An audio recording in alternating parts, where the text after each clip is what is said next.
3 years of sleepless nights, countless coffee-stained drafts, and endless revisions, all for this moment. I stood frozen in the back of the theater, watching Blake Thompson stride confidently toward the stage in his custom Armani suit. The spotlight followed him as if ordained by fate itself, illuminating his practiced smile. The audience's applause thundered through the venue as the festival's most prestigious award, Best Original Screenplay, was about to be announced. And the award goes to... The presenter's voice hung in the air. I clutched my program so tightly, it crumpled between my fingers. My screenplay, my story, was up there on that screen, wearing someone else's name. The same screenplay Blake had dismissed as amateur and unmarketable just 18 months earlier, when I'd nervously slid it across his desk. But I had proof. And as the envelope was opened, I felt a cold clarity wash over me. This wasn't just about an award anymore. This was about justice. I'd love to know which corner of the globe you're watching from. And if this story speaks to you, make sure to subscribe. Tomorrow's video is one you absolutely can't miss. Growing up in Maplewood, Missouri, I never imagined my words would be worthy of anything beyond my worn leather journal. My name is Ethan Walker, and for most of my life, I was the quiet kid who disappeared into books during lunch breaks and spent weekends crafting stories nobody would read. My father had wanted me to follow him into accounting, a real job, with real security. My mother, though supportive, worried about the practical aspects of a creative career. But stories were my oxygen.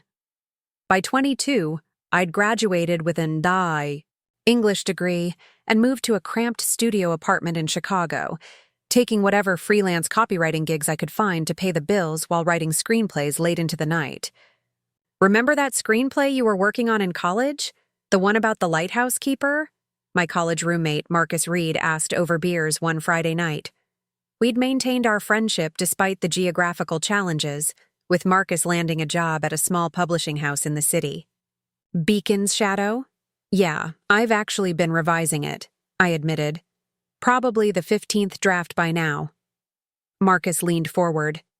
You should submit it somewhere. Seriously, Ethan, it's good. I laughed it off, but his words lingered. Beacons.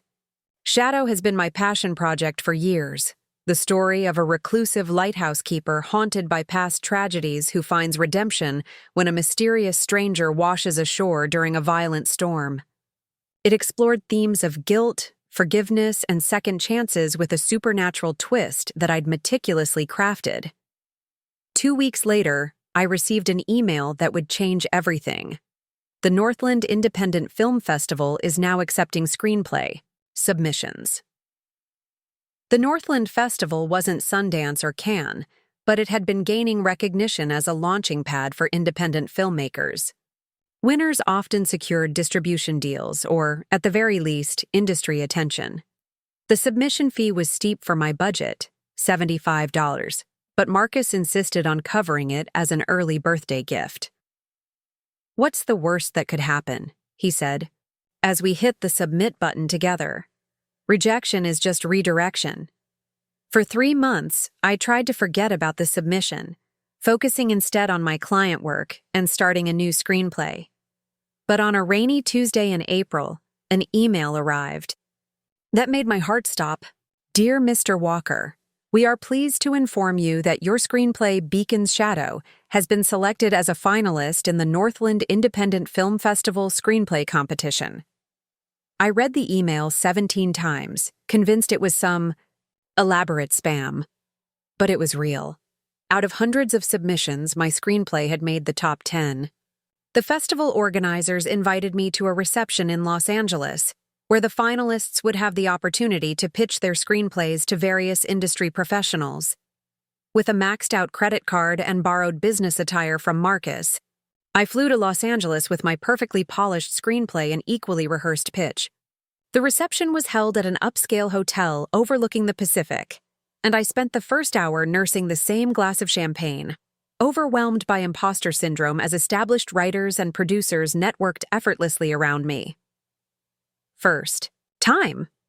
A woman in her 50s with silver-streaked black hair extended her hand. "I'm Vivian Mendez, festival programmer." That obvious, huh? I managed a smile. "Ethan Walker." "Ah, Beacon's Shadow." "One of my favorites this year," she said, her eyes lighting up. "Have you connected with any producers yet?" I shook my head, and Vivian's gaze swept the room. "Come with me." She led me through the crowd toward a small group gathered near the windows. "Blake," she called, and a man turned. Blake Thompson, CEO of Westward Pictures, was legendary in independent film circles. In his mid-40s, he exuded confidence, with salt and pepper hair and a tailored suit that probably cost more than my rent for 6 months. "Blake, this is Ethan Walker, the Beacon's Shadow screenwriter I mentioned." His firm handshake and direct eye contact gave nothing away. "Vivian has good taste. Tell me about your screenplay in 1 sentence, Ethan." The pitch I'd rehearsed condensed itself. A lighthouse keeper's attempt to outrun his past collides with the supernatural when a mysterious stranger washes ashore during the storm of the century. Blake's expression remained neutral, but he handed me his business card. "Send it to my office. If it's as intriguing as that pitch, we might have something to discuss." That night, I could barely sleep. The possibility that someone like Blake Thompson might read my work felt surreal. The next morning, I sent my screenplay to the email address on his card with a brief professional note expressing my gratitude for his time. 2 weeks passed with no response. Then 4. Then 8. I tried following up once professionally and without desperation, but received no reply. Eventually, I chalked it up as a learning experience and returned to my regular life in Chicago, the brief brush with potential success fading like a dream. 6 months later, I was still writing marketing copy for local businesses and working on a new screenplay when Marcus burst into my apartment unannounced. "Did you see this?" He thrust his tablet toward me, his expression a mix of excitement and concern. The screen showed an industry news article. "Westward Pictures announces production of supernatural thriller Stormbringer from acclaimed writer Jason Mercer." I skimmed the article, confusion giving way to a cold, sinking feeling as I read the synopsis. A solitary lighthouse keeper confronting his tragic past finds his world upended when a mysterious stranger appears after a devastating storm. "This has to be a coincidence," I said, my voice hollow even to my own ears. Ethan read the rest. My eyes moved down the page. The article mentioned that the screenplay had been discovered by Blake Thompson at last year's Northland Festival. Jason Mercer? Who the hell is Jason Mercer? I Googled the name immediately. Jason Mercer had writing credits on 2 moderately successful indie films and was being heralded as one of the rising voices in independent cinema. His photo showed a conventionally handsome man in his 30s with the kind of confidence that comes from privilege. "This can't be legal," Marcus said. "It's your screenplay." "I need to be sure." My voice was calmer than I felt. That night, I compiled everything. My original drafts dating back to college, time-stamped revisions, the submission to the festival, the email to Blake, even notes I'd scribbled on napkins during late-night writing sessions. I had documentation proving Beacon's Shadow was mine long before Stormbringer was announced. After consulting with a friend from college who had become an entertainment lawyer, I sent a certified letter to Westward Pictures requesting clarification and presenting my evidence. The response came from their legal department, a tersely worded denial of any wrongdoing and a suggestion that similar creative concepts often emerge independently in the industry. "They're calling it convergent creativity," I told Marcus after receiving the letter. "Basically saying great minds think alike." "That's bullshit," Marcus spat. "You have proof. You can fight this." But reality quickly set in. A legal battle against a production company with deep pockets seemed impossible. I consulted with 3 different lawyers, all of whom confirmed what I already knew. Litigation would be expensive, drawn out, and with no guarantee of success. Production on Stormbringer began the following month. I watched from afar as industry publications praised the original concept and haunting screenplay. Each article felt like a fresh wound. I considered giving up writing altogether. What was the point if someone could just take your work? Then, almost exactly a year after my screenplay had been stolen, I received another email from the Northland Independent Film Festival. At first, I almost deleted it, the association too painful. But the subject line caught my attention. Urgent. Please contact festival director. Curiosity won out. I called the number provided and was connected directly to Caroline Sullivan, the festival's executive director. Mr. Walker, thank you for calling back. I wanted to speak with you directly about a situation that's come to our attention. My heart raced as Caroline explained that a festival volunteer had come forward with information. Apparently, during last year's festival, they had witnessed something unusual. Blake Thompson requesting a digital copy of all finalist screenplays for festival archives. The request had seemed odd, but was granted because of Thompson's stature in the industry. We've reviewed the submission dates and materials, Caroline continued, her voice grave.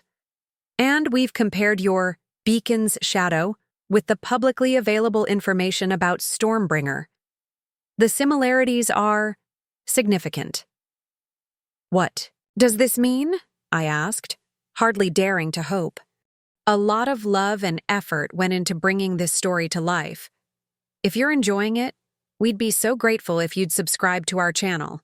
Now back to where we left off. The festival takes intellectual property theft very seriously, Mr. Walker. We've consulted our attorneys and would like to offer our support if you choose to pursue this matter. Additionally, we'd like to invite you to this year's festival as our special guest. Your screenplay deserves recognition, the real recognition. The validation nearly brought me to tears. Finally, someone believed me. With the festival's backing, I found a lawyer willing to take the case on contingency. We filed a copyright infringement lawsuit against Blake Thompson, Jason Mercer, and Westward Pictures. The evidence was substantial, not just the documented timeline of my work, but also specific, unique elements that appeared in both screenplays. The lighthouse keeper's recurring nightmare involving a childhood drowning incident. The stranger's distinctive scar shaped like a compass rose. Even a dialogue exchange about how some lights are meant to guide us home, others to warn us away, appeared verbatim in both works. The lawsuit made industry headlines. Unknown writer claims Stormbringer. Screenplay stolen by industry veteran. Blake Thompson's public response was swift and dismissive. These allegations are absolutely false and frankly desperate. Mr. Walker is clearly attempting to capitalize on our film's pre-release buzz. Westward Pictures has a long-standing reputation for integrity, and we look forward to clearing our name in court. Jason Mercer, the supposed writer, echoed these sentiments in interviews, painting me as an opportunistic failed screenwriter seeking attention. Creative work builds on what came before, but Stormbringer is wholly original. I've been developing this concept for years. The legal process was grueling. Depositions, discovery, motions to dismiss. Each stage drained my energy and resources. Even with my lawyer working on contingency, the associated costs mounted. I picked up additional freelance work, sleeping only 4 hours a night to make ends meet.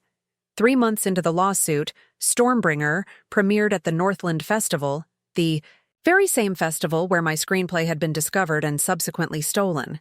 The irony wasn't lost on me. The film received glowing reviews, with critics specifically praising the haunting originality of the screenplay. Each positive review felt like a knife twisting in my gut. I wasn't invited to the premiere, of course.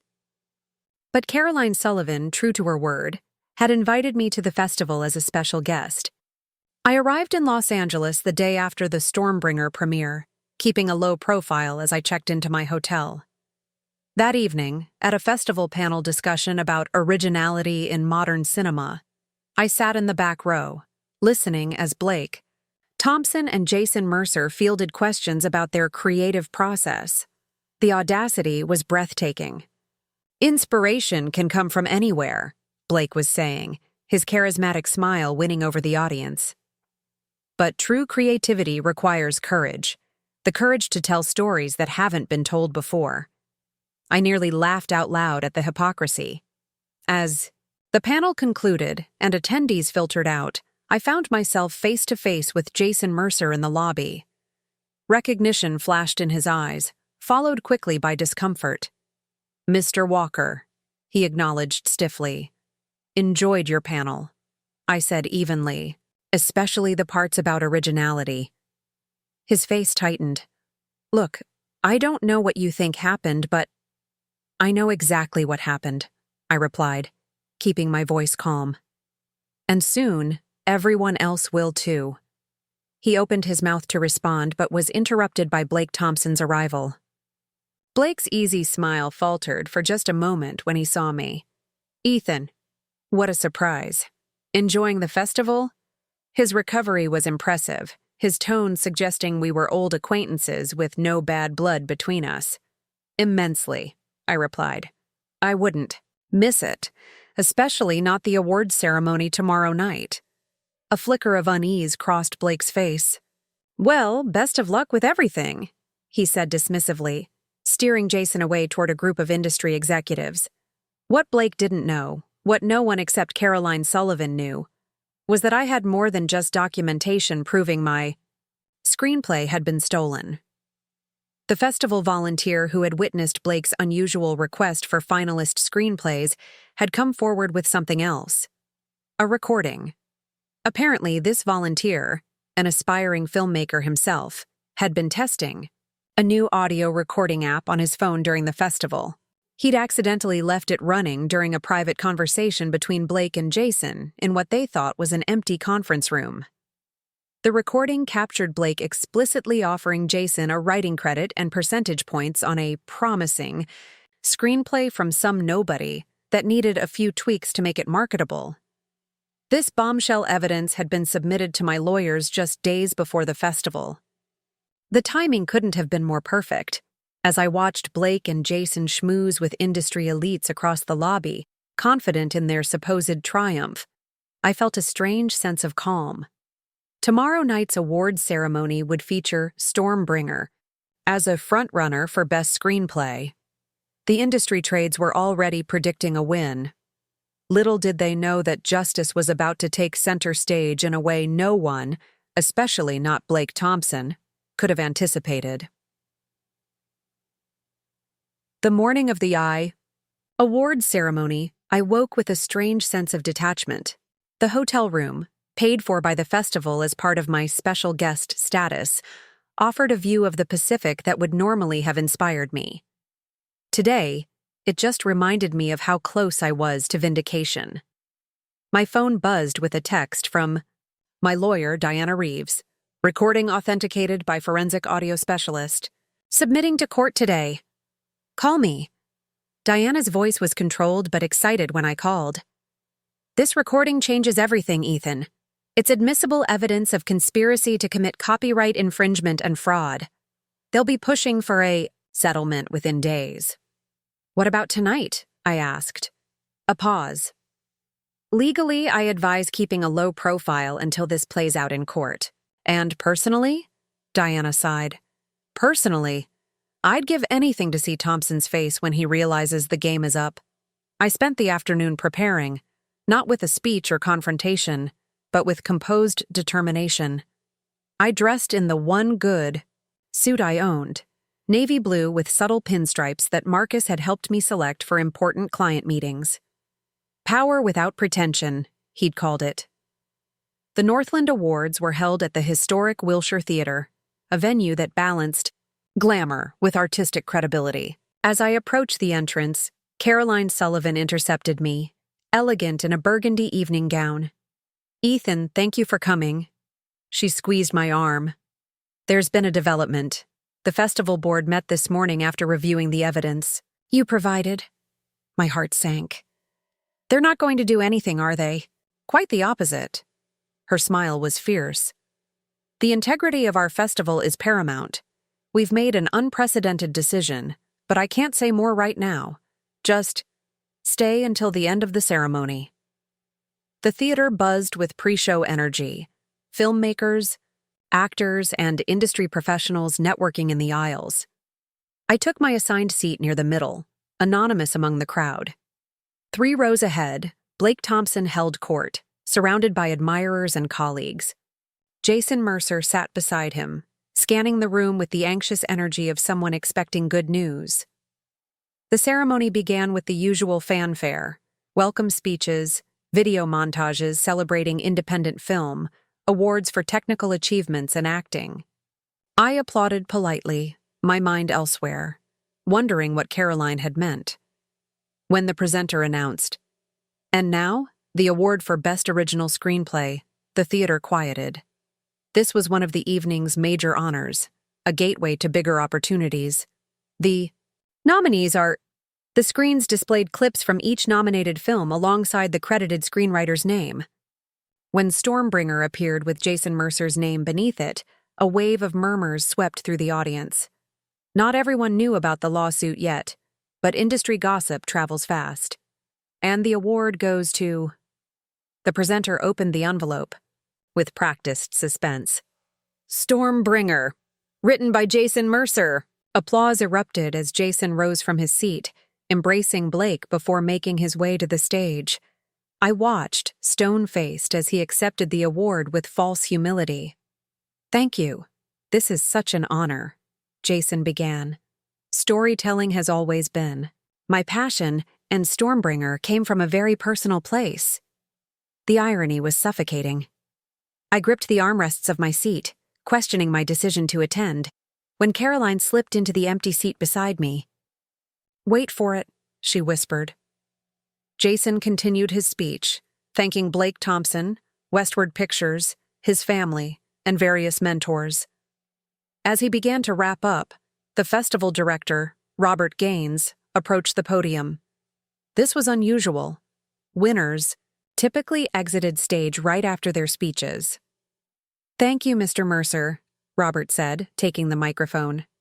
"Before we continue, I have an important announcement regarding this award." The audience fell silent.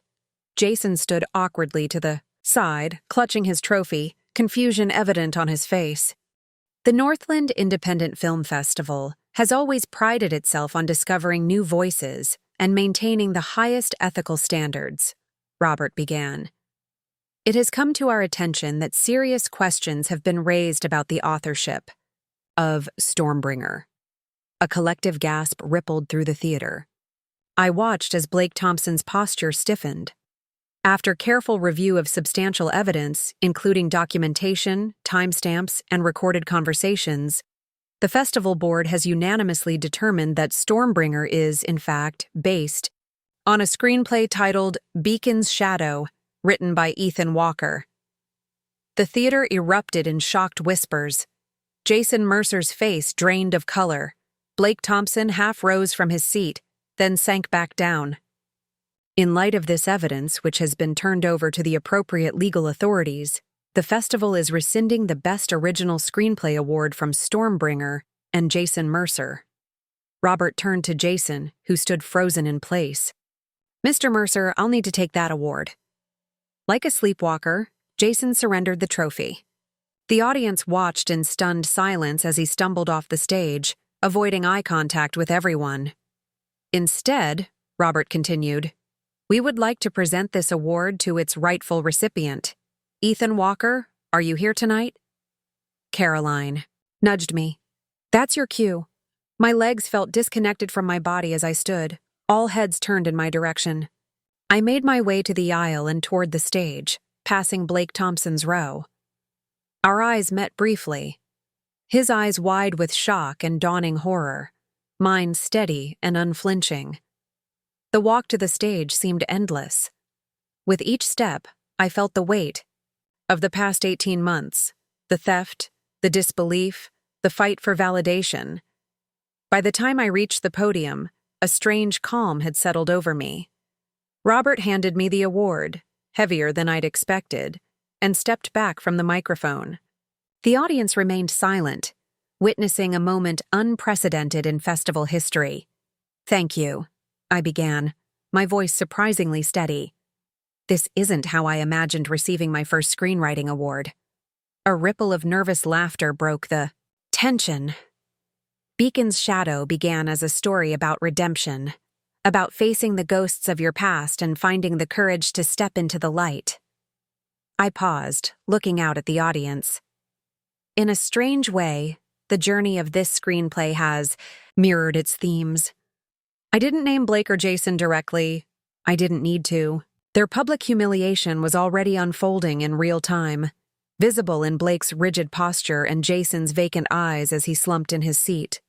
I want to thank Caroline Sullivan and the festival board for their integrity, my attorney Diana Reeves for her tireless advocacy, my friend Marcus Reed, who believed in this screenplay enough to pay the submission fee when I couldn't afford it. I raised the award slightly. Most importantly, I want to thank everyone who fights for their work and their truth, even when the odds seem insurmountable. Your stories deserve to be told, in your own voice, under your own name. The applause began slowly, then built to a thunderous standing ovation. Not for the screenplay itself, which few in the room had read, but for justice served in an industry where power too often prevails over principle. As I exited the stage, reporters converged in the wings, shouting questions about the lawsuit and what would happen next. I answered only one. "How does it feel to reclaim your work?" "Like coming home to myself," I replied. The aftermath unfolded with dizzying speed. By midnight, entertainment news outlets were running the story. By morning, it had gone viral. "Screenplay heist exposed." "Live at Film Festival," read one headline. "Hollywood producer caught red-handed in creative theft scandal," proclaimed another. Blake Thompson issued a press release announcing his temporary leave of absence from Westward Pictures to address these concerning allegations. Jason Mercer disappeared from public view entirely, his social media accounts deleted overnight. 3 days after the ceremony, Diana called with news. "They want to settle," she said. "Full screenplay credit, a substantial financial compensation package, and a 3-picture first-look deal with River Road Productions." River Road was a respected competitor of Westward Pictures, known for championing authentic independent voices. "Why River Road?" I asked. "Their CEO was in the audience that night," Diana explained. "Apparently she was impressed by how you handled yourself." The settlement negotiations concluded within a week. The terms were better than I could have imagined. Not just compensation for the theft, but a genuine opportunity to launch my career. As part of the agreement, Stormbringer would be rebranded with its original title, Beacon's Shadow, and all credits would reflect my authorship. Production had been halted immediately after the festival, but after the settlement, River Road acquired the project. They kept most of the cast and crew, who were innocent parties in the theft, but brought in a new director who wanted to collaborate with me on revisions to restore my original vision. 6 months later, I stood on the set of Beacon's Shadow, watching my words come to life. The lighthouse had been constructed on a rocky peninsula in Northern California, exactly as I'd imagined it. The lead actor approached between takes, script in hand. "This monologue in scene 38, he said. "The language is beautiful." "Did you always know this was the heart of the story?" I nodded, remembering writing those words in my tiny Chicago apartment, never dreaming they would one day be spoken by one of the industry's most respected actors. "Some lights guide us home," I quoted softly. "Others warn us away from danger. The rare few do both." The filming process was both exhilarating and surreal. As a first-time screenwriter, I was given unusual access to the set and genuine input on creative decisions. The director, Lindsay Chen, had built her reputation on authentic storytelling and treated me as a true collaborator rather than a lucky newcomer. "The industry needs to change," she told me over coffee one morning, as crew members prepared for the day's shoot. What happened to you happens too often, usually to writers without the evidence or support you had. Your case is sending shockwaves through a lot of executive suites. Indeed, the ripple effects spread throughout Hollywood. 2 other writers came forward with similar claims against Blake Thompson, emboldened by my outcome. Westward Pictures launched an internal investigation, resulting in a complete overhaul of their development process and the institution of a writer protection protocol that was quickly adopted by other studios. Jason Mercer eventually resurfaced with a public apology, admitting he had knowingly accepted credit for my work under pressure from Blake. "I compromised my integrity for an opportunity," his statement read. "It cost me everything. My reputation, my self-respect, and the trust of an industry I've always wanted to be part of." Blake Thompson's fall was more dramatic. The investigation uncovered a pattern of intellectual theft spanning over a decade. 3 class action lawsuits followed. His career, built on appropriating others' creativity, collapsed like a house of cards. 1 year to the day after the festival that changed everything, Beacon's Shadow premiered at the Northland Festival. This time with my name in the credits. Marcus flew in for the occasion, along with my parents, who had finally come to understand that storytelling wasn't just a hobby, but my calling. The film received a 7-minute standing ovation. Reviews praised its haunting originality and authentic voice, the very qualities that had made it a target for theft in the first place. At the after-party, Caroline Sullivan found me by the windows, overlooking the same stretch of Pacific coast where I'd first met Blake Thompson. "Full circle," she observed, handing me a glass of champagne. "Not quite," I replied. "A circle ends where it began. I'm somewhere entirely new," she smiled. "What will you write next?" The question had been circling my mind since production wrapped. River Road was eager for my next screenplay, offering resources and support I'd only dreamed of before. The blank page no longer represented struggle and uncertainty, but possibility. "Something about transformation," I said finally. "About how losing everything can sometimes be the beginning, not the end." Caroline nodded thoughtfully. "Will it have a happy ending?" I gazed out at the ocean, remembering the darkest moments of the past 2 years. The discovery of the theft, the legal battles, the nights I'd nearly given up. Then I recalled the moment on stage, reclaiming my voice and my work in front of the very people who had tried to silence me. Not a happy ending, I decided. A truthful one. As industry players mingled behind us, I spotted a young writer in the corner, clutching a dog-eared screenplay and looking as out of place as I had felt 2 years earlier. I excused myself from Caroline and approached her. "First festival?" I asked, her eyes widened with recognition. "Yes, you're Ethan Walker. I followed your case. It's partly why I found the courage to submit my screenplay." "What's it about?" "A woman who discovers her deceased grandmother's unpublished novel and uncovers family secrets while trying to get it published," she said, then added with a self-conscious laugh, "That sounds cliché when I say it out loud." "Ideas aren't cliché," I told her. "Only the execution can be. The same story told by different voices becomes something entirely new." I introduced her to Lindsay Chen, who was looking for her next project, and to my agent, who was always scouting for authentic new voices. As I watched them engage in animated conversation, I felt something shift within me. The final pieces of bitterness dissolving, replaced by something more valuable. My stolen screenplay had found its way home, but the journey had given me something beyond vindication. It had shown me that my voice mattered enough to fight for, and now I could help others find the courage to protect theirs. The industry that had once seemed impenetrable had revealed its vulnerabilities. One person with truth on their side could, indeed, change the established order. Not easily, not without cost, but decisively. As the evening wound down, I stepped outside onto the terrace. The lighthouse from my screenplay had been purely fictional, a symbol I'd created for guidance through darkness. But standing there under the California stars, I realized I'd become something of a beacon myself, a warning to those who would steal creativity, and a guide for those fighting to preserve their authentic voice. The next chapter was already taking shape in my mind, not just my next screenplay, but the next phase of a creative life reclaimed from those who had tried to steal it. And this time, no one would be able to take it from me.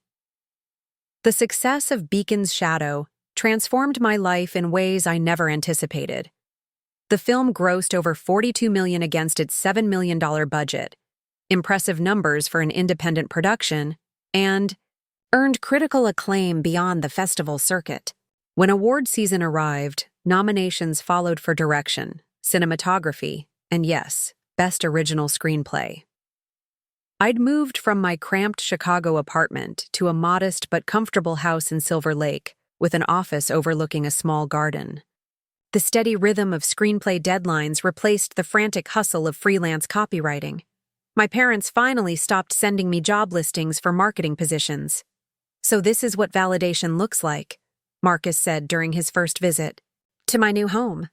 He wandered around the office, examining the framed poster of Beacon's Shadow and the row of industry awards on a simple wooden shelf. "Still feels temporary," I admitted. "Like I'm house-sitting someone else's life." Marcus laughed. "Imposter? Syndrome doesn't disappear with success. It just gets more creative." He wasn't wrong.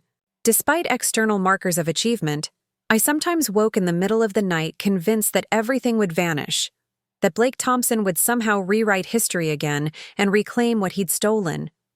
The legal aftermath continued to unfold. Blake's reputation lay in ruins as more writers came forward with similar stories.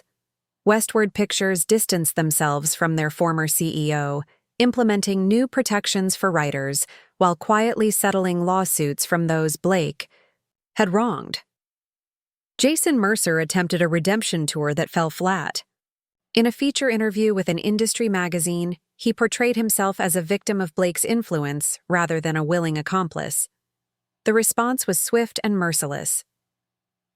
"You had choices," one established screenwriter tweeted. "You chose wrong," repeatedly. I declined all requests to comment on Jason's attempts at rehabilitation. His journey wasn't mine to narrate, and I'd moved on to stories that mattered more. River Road honored our 3-picture deal with genuine enthusiasm. My second screenplay, a psychological thriller about identical twins separated at birth who discover each other's existence through a series of inexplicable shared experiences, was already in pre-production. The third was taking shape in my mind, exploring themes of reinvention and second chances through the lens of a former con artist forced to create a legitimate life when his past catches up with him.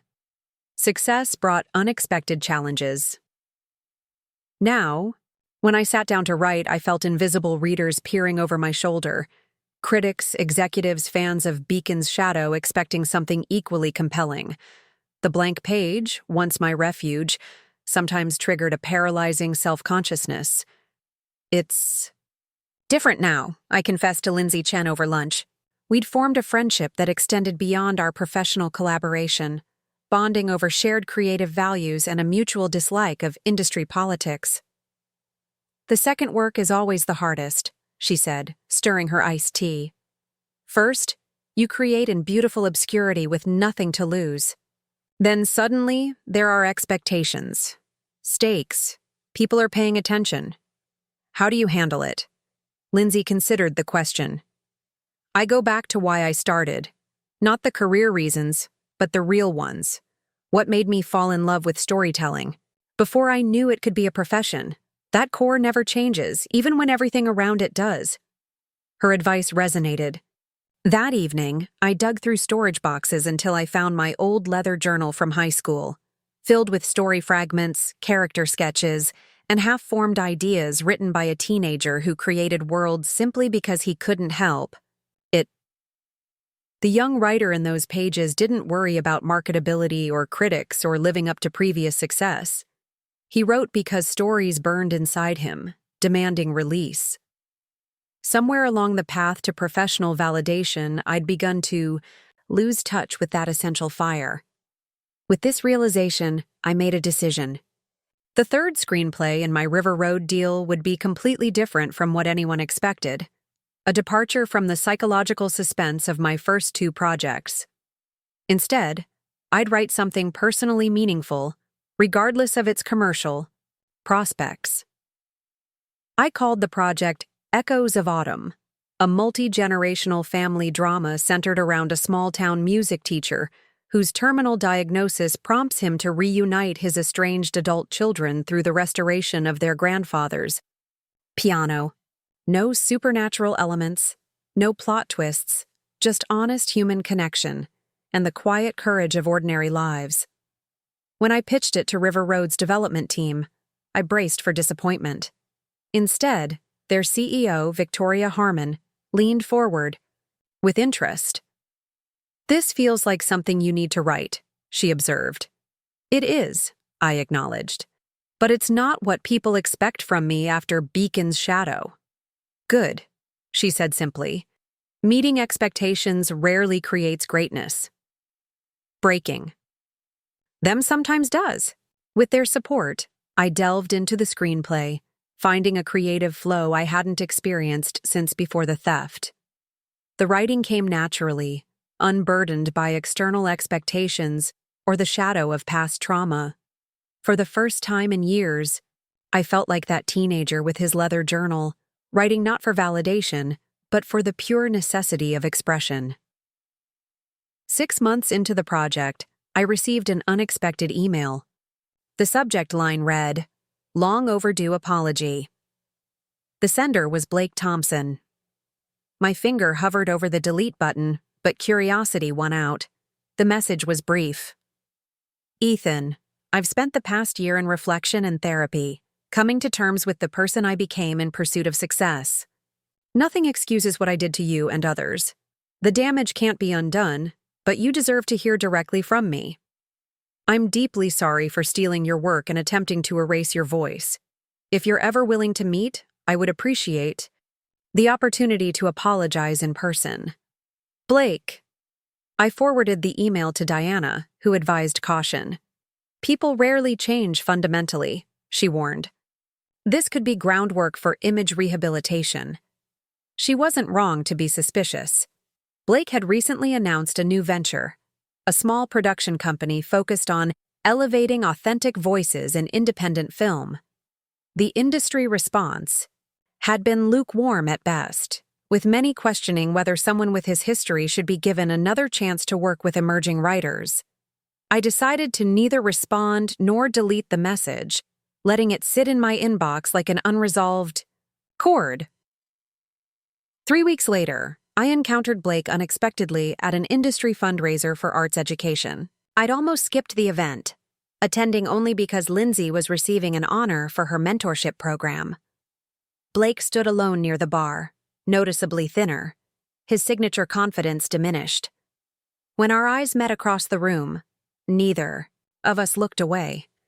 Against my better judgment, I approached him. "Blake. Ethan." His voice carried genuine surprise. "I didn't expect to see you here." "I'm supporting Lindsay Chen," I said. "She's receiving the mentorship award." He nodded. "She deserves it." A weighted pause followed. "I wasn't sure you'd speak to me." Neither was I. Blake set down his drink untouched. "I meant what I said in my email, for whatever it's worth." I studied him carefully, searching for the calculated charm that had once convinced me to trust him with my screenplay. Instead, I found something I hadn't expected, the unvarnished exhaustion of a man facing the consequences of his actions without the shield of denial. "Why did you do it?" I asked. The question had haunted me for 2 years. Blake didn't pretend to misunderstand. "The easy answer is because I thought I could get away with it. I had one before." He met my gaze directly. "The harder truth is that I stopped seeing writers as people with rights to their own creation, just content sources for a machine I was feeding. Your screenplay was exceptional, and in my warped logic, that justified taking it. And Jason? He was ambitious and insecure. Easy. To manipulate with promises of credits and connections. Blake shook his head. That doesn't excuse him, but I leveraged my position to make him complicit. His candor was unexpected. Not the polished apology of a PR statement, but something rougher and possibly more genuine. What happens now? I asked. With me? Blake shrugged. I'm trying to make amends where possible. Some people won't forgive me, and they shouldn't have to. The new company is structured with safeguards I can't override. Writer protections built into the legal framework. Whether it succeeds depends on whether anyone trusts me enough to work with me again. Before I could respond, Lindsay appeared at my side, intuiting the tension. Everything okay here? She asked, her expression making it clear she was prepared to extract me from the conversation. We're good, I assured her. Just clearing the air. Blake extended his hand to Lindsay. Congratulations on your award. Your mentorship program is changing lives. She accepted the handshake with professional courtesy rather than warmth. Thank you. As Blake excused himself, Lindsay turned to me, with concern. What was that about? Closure, maybe, I said, surprised to find I meant it. Not forgiveness, just recognition that we've all moved forward. The encounter with Blake settled something within me.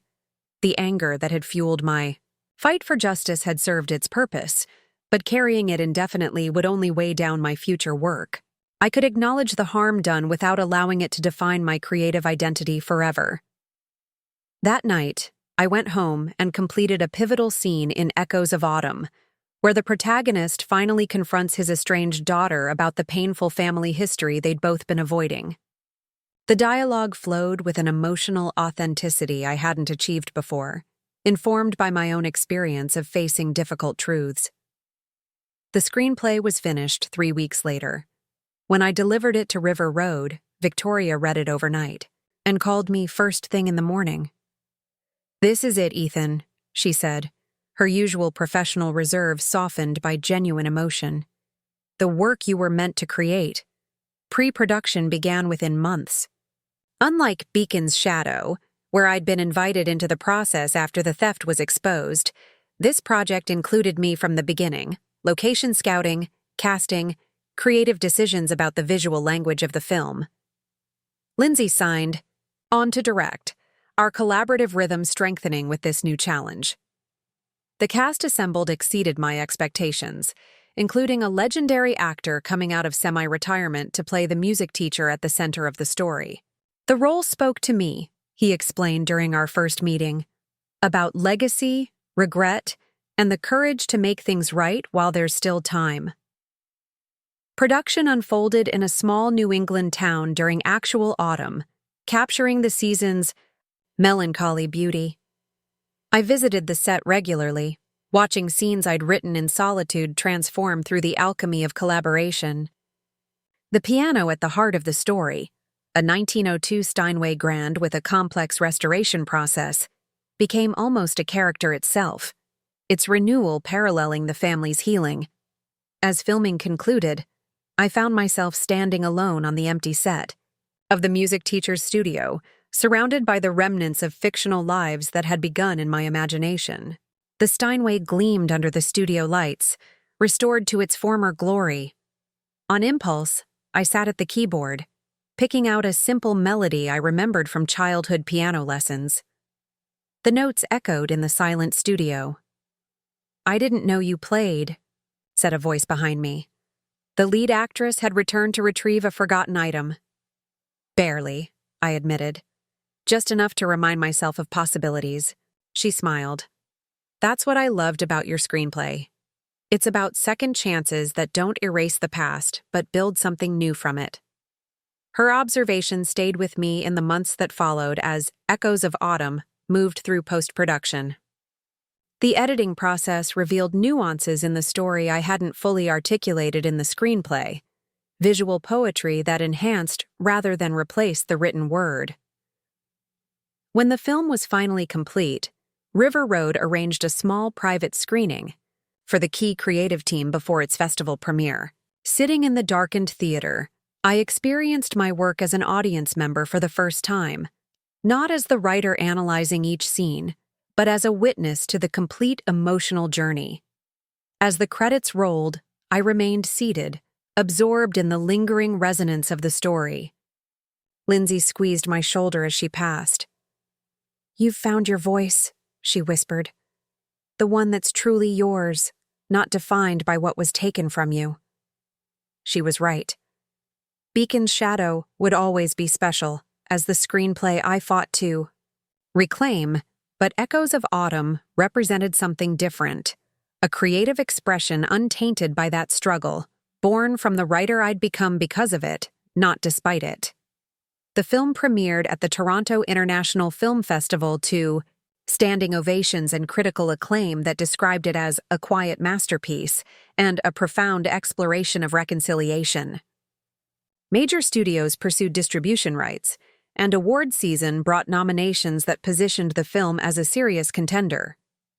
Amidst the whirlwind of promotion and press, I received another unexpected communication, a handwritten note from Jason Mercer.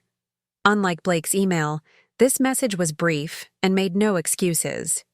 "Your new film shows the voice I tried to claim as my own. Its success is justice in the truest sense. Not that you need my approval, but I wanted you to know that. I recognize the magnitude of my mistake daily. Wishing you continued success, JM." I tucked the note away without response. Jason's acknowledgement meant little compared to the validation that mattered most. Seeing audiences connect with my work, knowing the stories I needed to tell resonated with others. 3 years after the night my name was called at the Northland Festival, I stood on a much larger stage, accepting the Academy Award for Best Original Screenplay for Echoes of Autumn. The journey from that Chicago apartment to this moment spanned more than physical distance. It traced an evolution from a writer desperately fighting for recognition to one secure enough in his voice to risk vulnerability. My acceptance speech was brief. I thanked the essential collaborators, acknowledged River Road's courage in supporting an unconventional project, and dedicated the award to every creator who had faced theft, dismissal, or silencing. Stories matter not because they bring accolades, I concluded, but because they connect us across the divisions of experience. They remind us that what feels most personal is often most universal. Whatever tries to silence your voice, theft, rejection, doubt, fear, keep speaking your truth. Someone needs to hear exactly what only you can say. As I left the stage, I caught a glimpse of Blake Thompson in the audience. Our eyes met briefly in mutual recognition, not as victim and thief, but as two people shaped by a shared history we'd each moved beyond in our own ways.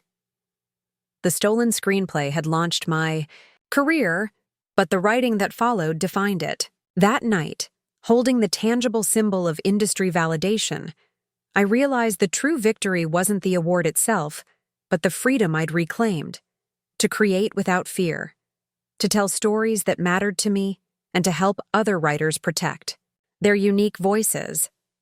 The lighthouse keeper from Beacon's shadow had finally found his way home. And so had I. The morning after the Academy Awards, I woke to sunlight streaming through unfamiliar curtains in my hotel suite. The golden statuette sat on the nightstand, its polished surface reflecting fragments of light across the ceiling.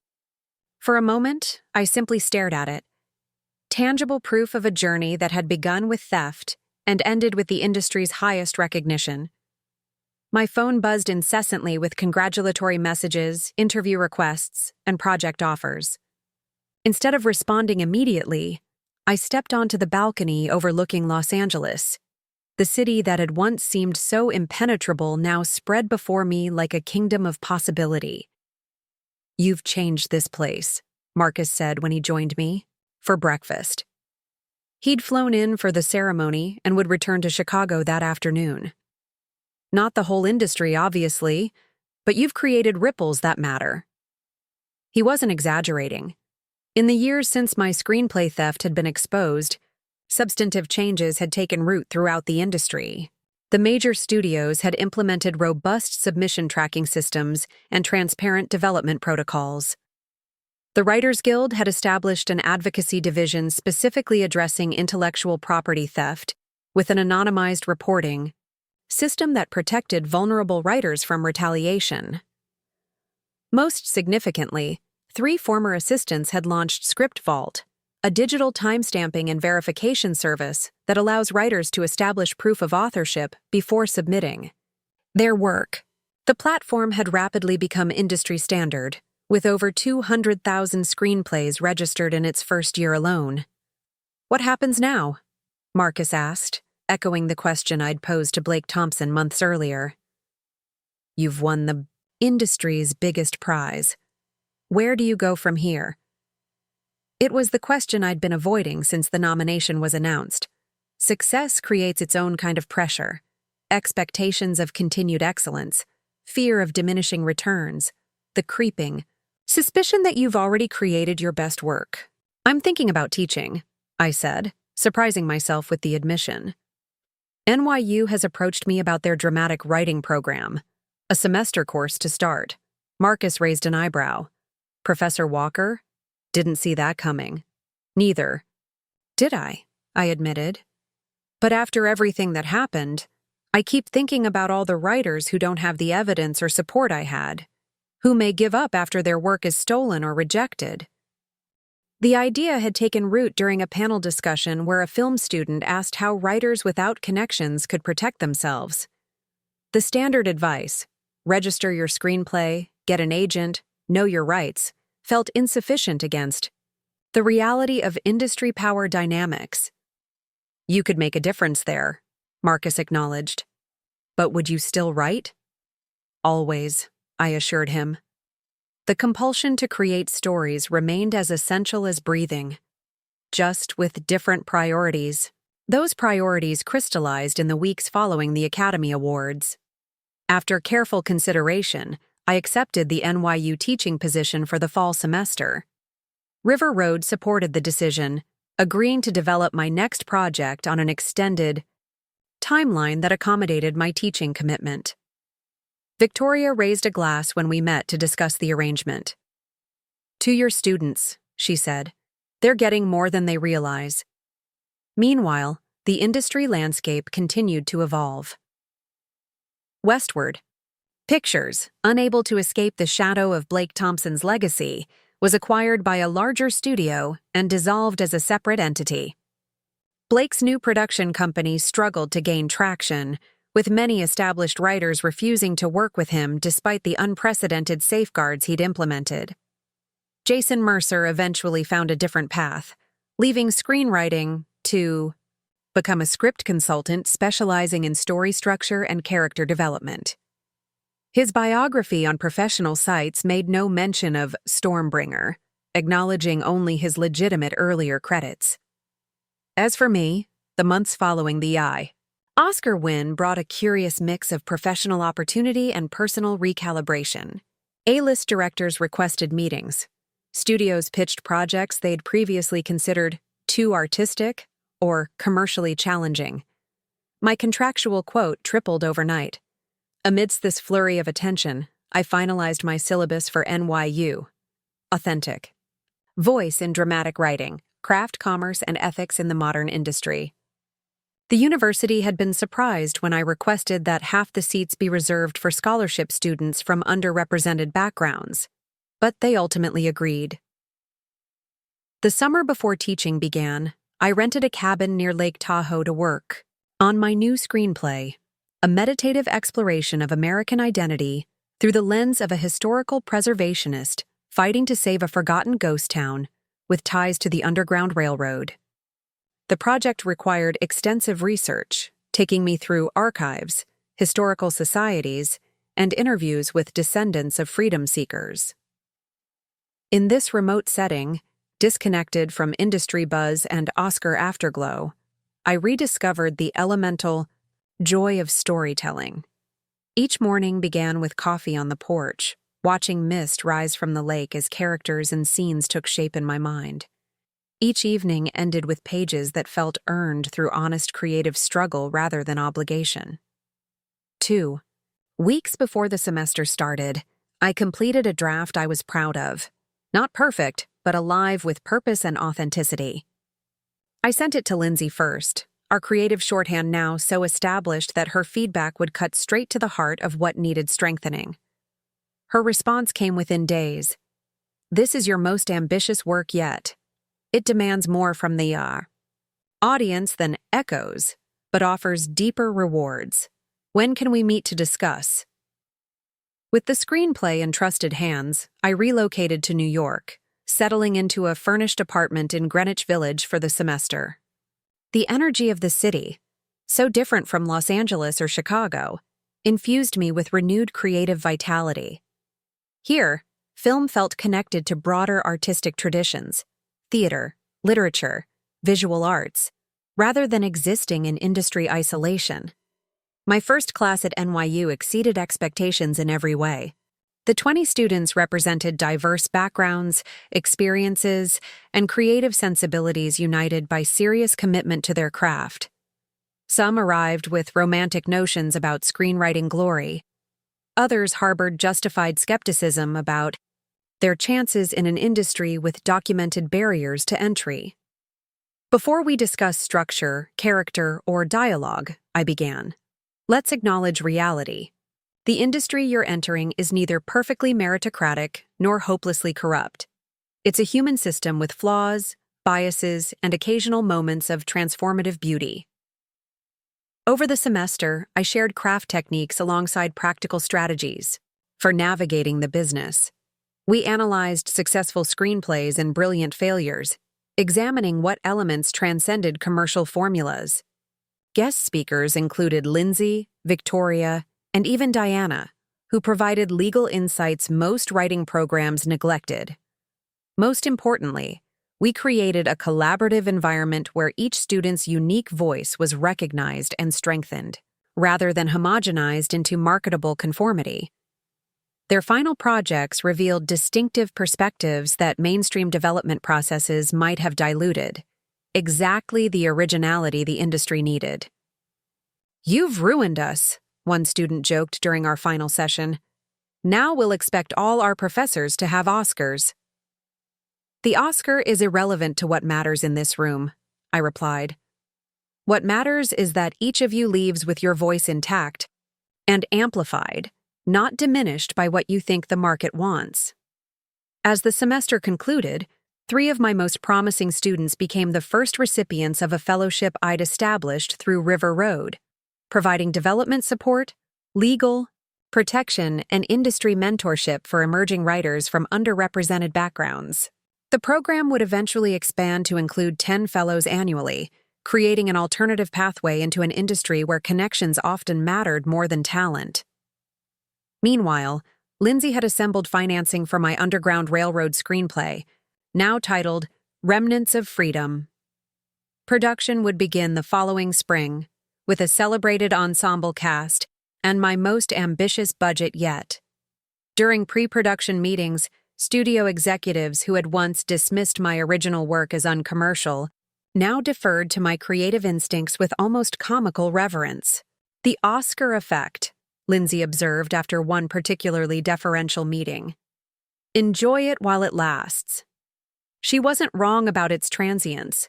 Industry validation, while valuable for the doors it opened, provided no immunity against creative struggles or critical disappointment. What mattered was using the temporary influence it granted to create meaningful work and structural change. Between teaching commitments and pre-production responsibilities, I received an unexpected invitation to speak at a film festival in Missouri. Not a prestigious international showcase, but a regional event in my home state focused on emerging Midwestern voices. The timing conflicted with a major industry dinner where several potential collaborators would be present. My agent strongly advised prioritizing the networking opportunity over the small festival appearance. "Career maintenance requires strategic choices," he reminded me. "So does integrity," I countered, and accepted the Missouri invitation. The festival was held in a renovated theater in a small college town 30 miles from where I'd grown up. The audience consisted primarily of film students, regional filmmakers, and community members rather than industry players. The modest staging contrasted sharply with the elaborate production of larger festivals, but the genuine enthusiasm in the room felt refreshing. My talk focused on maintaining creative authenticity within commercial structures, the balance between artistic vision and audience accessibility that all storytellers navigate. During the Q&A, a young woman rose from the back row. "Your story about having your screenplay stolen went viral," she said. "It's why many of us here believe justice is possible. But if it hadn't been exposed, if you had lost your screenplay forever, what would you tell yourself now?" The question silenced the room. I considered my response carefully. I'd tell myself that the work I created once, I could create again. Perhaps differently, but with the same core truth. What was stolen was a specific expression, not the creative source it came from. I paused. I'd also remind myself that no one can steal your voice, only particular words. The voice originates inside you and remains yours as long as you continue to use it. After the talk, the young woman approached with a worn notebook clutched against her chest. "I'm working on my first screenplay," she said, "about growing up in rural Missouri during the opioid crisis. Everyone says it's too regional, too specific to find an audience." "Specific is good," I told her. "Universal themes emerge most powerfully through specific experiences authentically rendered. Keep writing your truth." She nodded, eyes bright, with determination. I registered it with ScriptVault before showing it to anyone, because of your story. That moment, more than the Oscar, more than industry validation, represented the meaningful impact of everything I'd experienced. My public battle had created protection for writers who would never have to face what I did. Returning to New York, I found myself reflecting on the distance traveled from that initial festival, where Blake Thompson had first expressed interest in my work. The industry remained imperfect. Power imbalances still existed. Creative theft still occurred despite improved safeguards. But meaningful progress had taken root, with more pathways opening for authentic voices previously excluded. The academic year concluded with an unexpected offer from NYU, a permanent position directing a new program in ethical industry practices, alongside my teaching duties. The role would require dividing my time between New York and Los Angeles, balancing academic responsibilities with continued filmmaking. "You don't need to decide immediately," the department chair assured me. "Consider it over the summer." The offer presented a crossroads I hadn't anticipated, an opportunity to formalize my advocacy work while maintaining my creative practice. The balanced life I'd stumbled into between teaching and filmmaking had proven unexpectedly fulfilling, each pursuit enriching the other. Before making any decision, I returned to Los Angeles for pre-production on Remnants of Freedom. During location scouting in a remote part of Georgia, I found myself standing in the preserved ruins of an actual Underground Railroad safe house, tangible history that would inform the fictional world of my screenplay. The guide, a descendant of the family who had risked everything to shelter freedom, seekers shared stories passed through generations. They never knew if each person they helped would be the last, if they'd be discovered and face consequences, she explained. But they continued because it was right, not because it was safe. Her words resonated beyond their historical context. Creating authentic work often required similar courage, stepping into uncertainty without guarantee of success or recognition, guided by conviction rather than security. Teaching others to navigate that path with integrity represented its own kind of legacy. That evening, I called Victoria to discuss the university's offer. It would mean adjusting our production timeline, I acknowledged, balancing both responsibilities. "The industry needs voices like yours in more than one capacity," she replied. "River Road will adapt. The question is whether this dual path serves your purpose." Her framing clarified my thinking. Throughout my journey, from theft to vindication to recognition, the constant thread has been the determination to protect authentic creative expression, both my own and others. The dual role would allow me to advance that purpose through multiple channels. The following week, I accepted NYU's offer with specific conditions that preserved my filmmaking flexibility. The university announced the appointment with emphasis on the program's mission, creating ethical industry pathways for voices traditionally marginalized or exploited.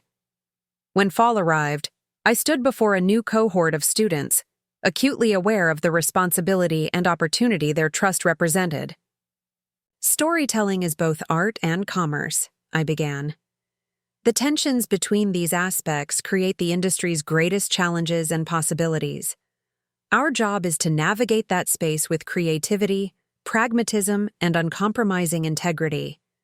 As I spoke, I noticed a familiar figure slip quietly into the back of the classroom. Blake Thompson, gray-haired and subdued, watching with an expression I couldn't quite interpret. Our eyes met briefly before I continued my lecture. After class, he approached hesitantly. "I hope my presence wasn't disruptive," he said.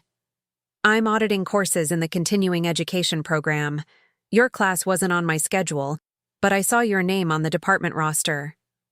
The coincidence seemed almost too perfect. The man who had stolen my screenplay now sitting in my classroom.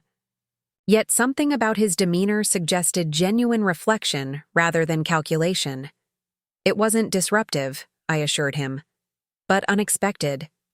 "I can withdraw if my presence is uncomfortable," he offered. "The last thing I want is to compromise your teaching environment." I considered him thoughtfully. "Actually, I think you should stay." His surprise was evident. "Why?" "Because your experience represents the industry's worst instincts, and my students should understand those realities," I replied honestly. "Also because change requires witnessing its effects, even when uncomfortable."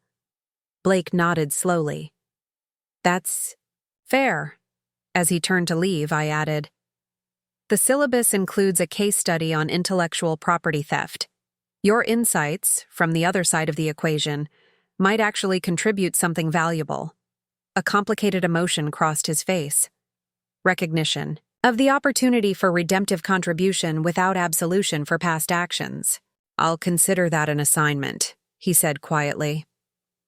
Watching him depart, I realized our paths had converged one final time, not as victim and perpetrator, but as two people shaped by the same transformative moment, each finding different lessons.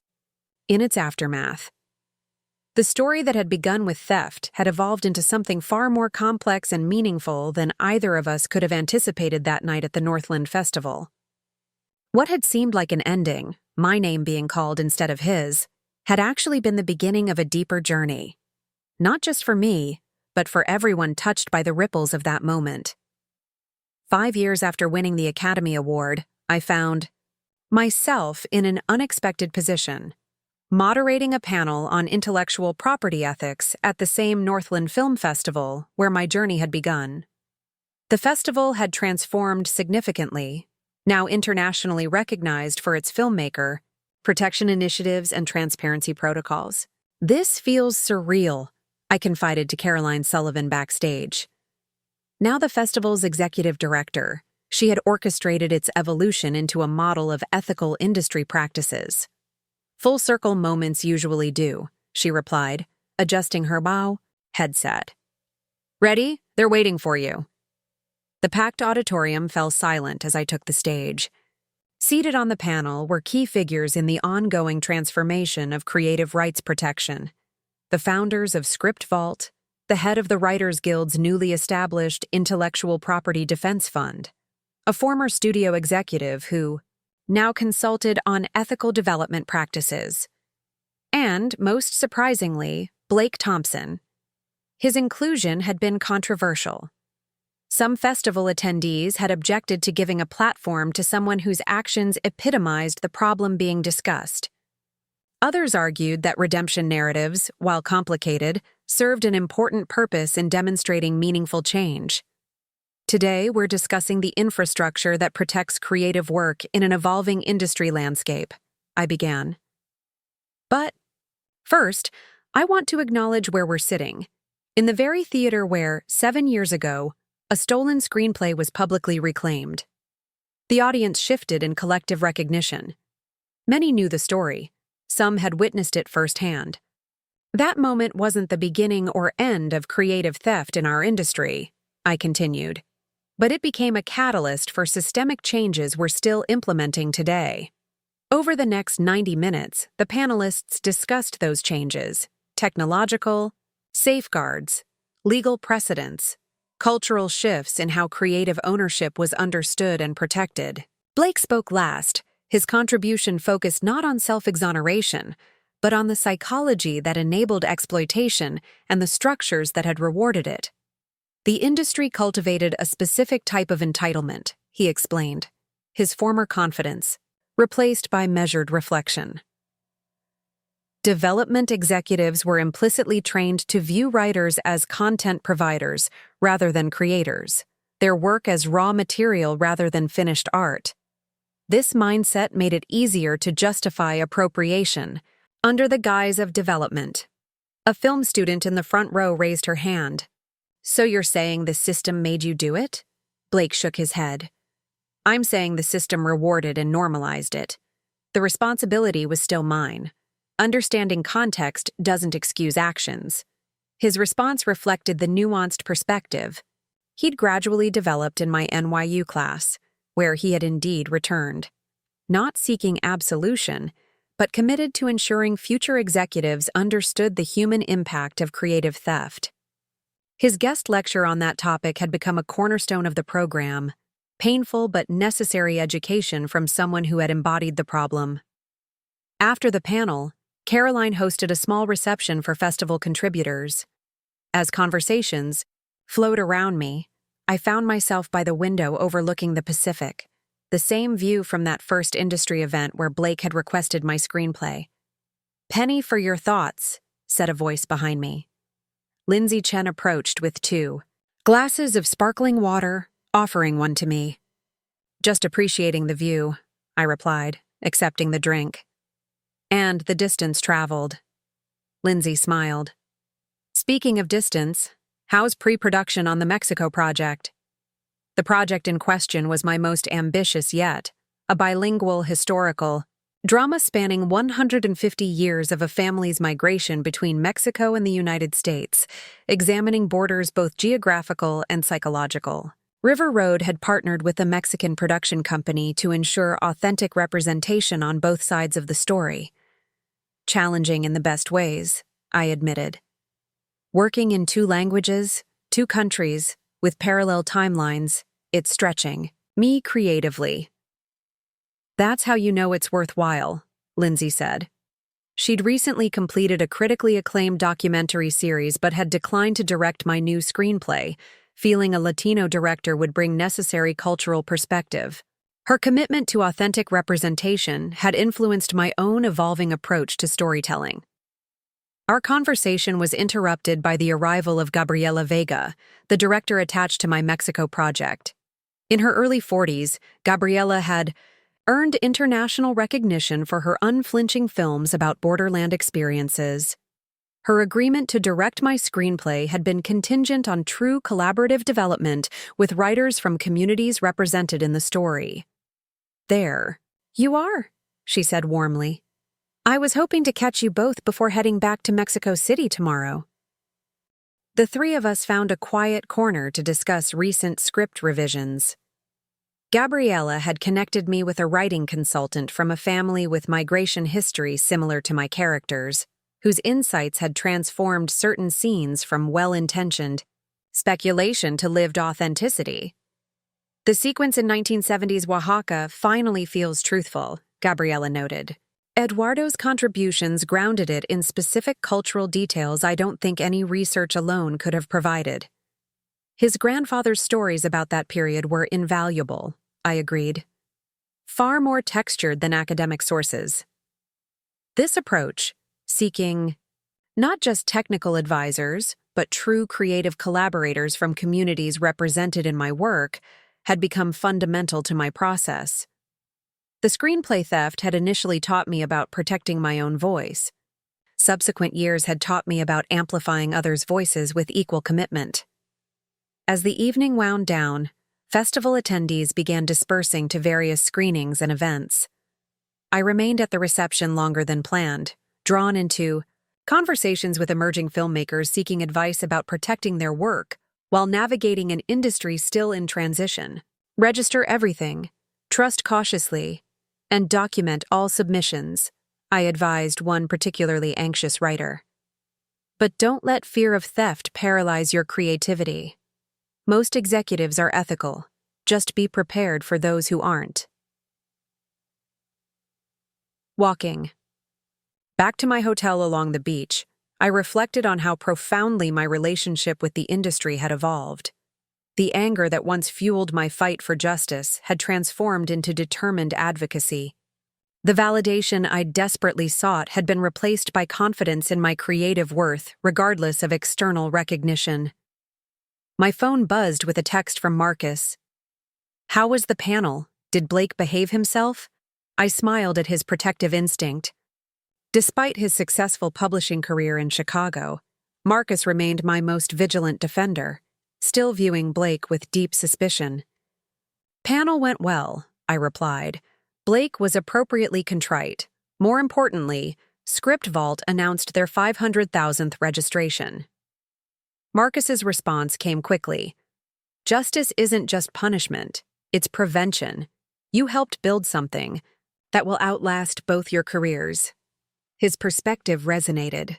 The most meaningful outcome of my screenplay theft hadn't been personal vindication or Blake's downfall, but the structural protections now available to writers who would never face what I had encountered. The following morning, before flying to Mexico City for location scouting, I visited the lighthouse that had inspired Beacon's Shadow. Standing on the rocky promontory, watching waves crash below, I marveled at how a creative concept could generate such far-reaching consequences. My original screenplay had depicted the lighthouse as a symbol of both warning and guidance, a dual purpose that mirrored my eventual role in the industry. My experiences had positioned me to warn against exploitative practices while guiding others toward ethical alternatives. As sunlight broke through morning fog, illuminating the coastline, I checked my watch and realized I needed to leave for the airport. The Mexico project awaited, along with a new semester of teaching beginning the following month. The drive to Los Angeles International Airport took me past Westward Pictures' former headquarters, now occupied by a streaming service known for progressive creator contracts. The building's transformation seemed fitting, physical space reclaimed for more equitable practices, just as the industry itself was gradually being recalibrated. At the departure gate, I received an email from Victoria Harmon. River Road's latest financial report showed something remarkable. Their films featuring first-time or historically underrepresented screenwriters had outperformed industry averages across all metrics. The fellowship program I'd established had yielded not just critical acclaim, but commercial success, challenging persistent myths about risky, diverse voices. "Creating more access points hasn't diluted quality," Victoria wrote. "It revealed excellence that was always there, just lacking opportunity. The talent was never missing, only the pathways." On the flight to Mexico City, I reviewed the latest script revisions, incorporating notes from Eduardo and Gabriela. The project had evolved significantly from my initial concept, enriched by multiple perspectives and cultural insights beyond my personal experience. My name would remain first in the screenwriting credits, but the collaborative nature of the development would be explicitly acknowledged, a practice I'd instituted across all my projects.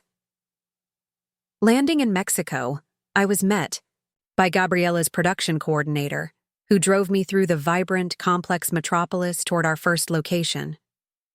The historic neighborhood where we'd film pivotal scenes spanning 3 generations reflected Mexico's architectural evolution, colonial structures alongside modernist buildings and contemporary developments, layers of history coexisting in visual conversation.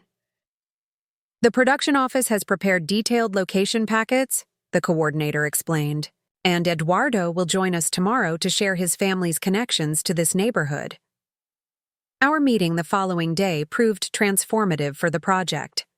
Eduardo arrived with photographs spanning decades, his grandmother as a young woman standing before a building we'd selected for a key scene, his uncle's corner store that had served as a community hub during political upheaval. Streets transformed by time yet recognizable in their essential character. These aren't just locations, he explained, spreading the photographs across our production table. They're memory containers. Each building holds stories our characters would know intimately. His insights prompted a recalibration of certain scenes to incorporate this layered relationship with place. How physical environments shaped identity across generations. How migration created both rupture and continuity in family narratives. That evening, over dinner with the production team, Gabriella raised her glass. To collaboration across borders, geographical, cultural, and professional. Her toast acknowledged the project's fundamental nature. What had begun as my screenplay had evolved into something richer through true partnership, multiple creators contributing distinctive perspectives toward a shared vision. The week of location scouting yielded unexpected discoveries that further enhanced the screenplay. A community elder in a small town outside Mexico City shared migration stories that paralleled our fictional narrative with such specificity that we sought permission to incorporate certain details. An architectural historian offered insights into how household designs reflected cultural adaptations across decades of movement between countries. By the time I departed for New York to begin the semester, the screenplay had transformed significantly, still recognizably mine in voice and vision, yet expanded by contributions that honored rather than appropriated others' lived experiences. The fall semester brought a new cohort of students to my NYU program, including several international fellows specifically interested in ethical collaboration across cultural differences. Their questions challenged me to articulate principles I'd developed through practice rather than theory. How do you distinguish between appropriate cultural exchange and inappropriate appropriation? Asked a student from Singapore during our first session. Collaboration, compensation, credit, and context, I replied. Who's involved in the creative process? Are they properly compensated and credited? And does the work acknowledge its cultural context honestly? These principles had emerged from my evolving understanding of creative ethics. The screenplay theft had initially focused my attention on legal ownership, but subsequent years had expanded my perspective to encompass moral considerations beyond copyright law. Midway through the semester, I received an unexpected email from Jason Mercer, his first direct communication since the handwritten note years earlier. The subject line read simply, "New Pathway." "I'm writing to share that I've established a scholarship fund for low-income writers," his message began. "The first recipient begins classes at UCLA next month. This doesn't erase past actions, but it represents my commitment to creating opportunity rather than taking it. I thought you should know." His initiative suggested genuine growth rather than reputation management. I replied briefly, acknowledging his positive action without offering the absolution he hadn't directly requested. 2 weeks later, I spotted his name in industry news. He had published an unflinching article titled "Complicity and Consequences: My Role in a Screenplay Theft."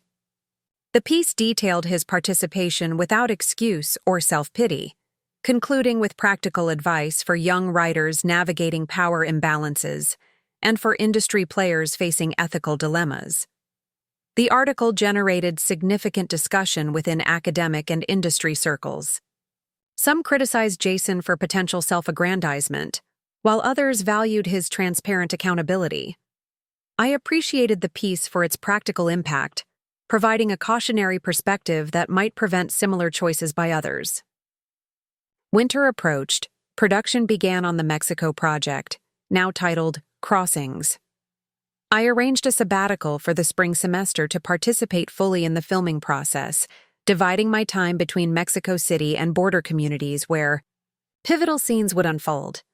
The night before principal photography began, Gabriella and I walked through the historic district where we would film the opening sequence, a young woman's departure from her family home in 1925, beginning the cross-generational journey at the heart of our story. "Are you nervous?" Gabriella asked, her breath visible in the cool evening air. "Not about the film," I replied truthfully. "The screenplay feels solid, and I trust your vision completely." "What then?" I considered the question. "I'm thinking about my legacy, not awards or recognition, but what actually remains from our work." Gabriella nodded thoughtfully. "The stories themselves, of course, but also the conditions we create for future storytellers." Her insight crystallized something I'd been circling for years. Beyond the films I would make and the students I would teach, my most enduring contribution might be the structures I helped establish: protective systems for creative work, collaborative models that balanced individual vision with collective wisdom, pathways for voices previously excluded. The theft of my screenplay had initially seemed a devastating setback, then a dramatic triumph when justice prevailed at the festival. But the true significance lay in what followed: how personal adversity transformed into systemic improvement, how individual vindication expanded into collective protection. The following morning, standing on set as filming began, I watched actors bring to life characters conceived in solitude but developed through community.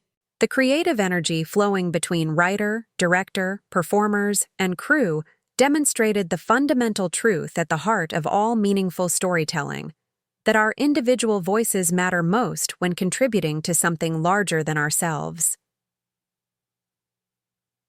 7. Years after that fateful night when my name was called at the Northland Festival, I understood that reclaiming my stolen screenplay had been just the beginning. The real journey had been learning to use my voice not just for personal expression, but for industry transformation, helping create an environment where fewer artists would face what I had encountered, where creative theft would become increasingly difficult and decreasingly rewarded. The young woman playing our 1925 protagonist took her position before the camera. Gabriella called action, and our story began unfolding, one voice amplified by many, individual creativity protected by collective commitment to ethical practice. As the scene progressed flawlessly, I reflected on all the parallel narratives that had emerged from that original moment of theft and reclamation. Blake's reluctant evolution from exploiter to educator, Jason's journey from complicity to accountability, Caroline's transformation of festival protocols, Victoria's investment in diverse creative voices, my own shift from victimized writer to institutional change agent. "That's a wrap on scene 1," Gabriella called. The crew reset for the next setup while she reviewed footage with her cinematographer. My phone buzzed with a text from Marcus. "First day of shooting? Break a pen." His writer-specific version of the traditional theatrical good. Luck wish made me smile. I replied with a photo of the monitor showing our opening shot. A young woman standing at a threshold, poised between past and future, carrying stories that would cross borders and generations. "It's beautiful," Marcus responded. "Just like your original vision, but better because it's been brought to life by many hands." His observation captured the essence of what I'd learned since that night at the festival. Creative work, when protected from theft yet enhanced by ethical collaboration, could transcend individual limitation while preserving individual voice, the delicate balance that all meaningful storytelling required. As filming continued throughout the day, I observed the intricate choreography of creative professionals translating written words into visual storytelling. My screenplay, once stolen, then reclaimed, now transformed through collaboration, had become something I couldn't have created alone, yet something that remained fundamentally true to my original vision. In that harmony between individual voice and collective creation, I found the most fitting resolution to a journey that began with theft but culminated in something far more valuable. The discovery that our stories matter most when they connect us across differences, when they bear witness to shared humanity while honoring distinct experience. The stolen screenplay had found its way home, but the path it illuminated led far beyond personal vindication into the wider landscape of creative justice. Territory still being mapped by all who believed that authentic voices deserved both protection and amplification, that stories belonged, first and foremost, to those who lived and created them. As the sun set behind the historic buildings of Mexico City, casting long shadows across our filming location, I watched a scene unfold that had existed first in my imagination, then on the page, and now in living motion before me. The actor delivered a line I'd written years earlier when this project was merely a concept. Some journeys change not just where we are, but who we become along the way. In that moment, listening to my words brought to life through another's interpretation. I recognized the profound truth in that simple sentence, how thoroughly my own journey had transformed me since the night I stood in the back of a festival theater, watching someone else claim credit for my creation. The theft that once seemed an ending had instead been a beginning, the first step on a path that led not just to reclamation, but to revolution, both personal and professional. What had been taken could never truly be stolen, because authentic creative voice resided not in external recognition, but in the courage to keep speaking truth, to keep telling stories that mattered, regardless of who listened or who tried to silence. In film, we seek resolution, narrative closure that satisfies our desire for meaning in chaos. But in life, stories rarely end definitively. They evolve, intersect, generate new narratives that extend beyond our immediate vision.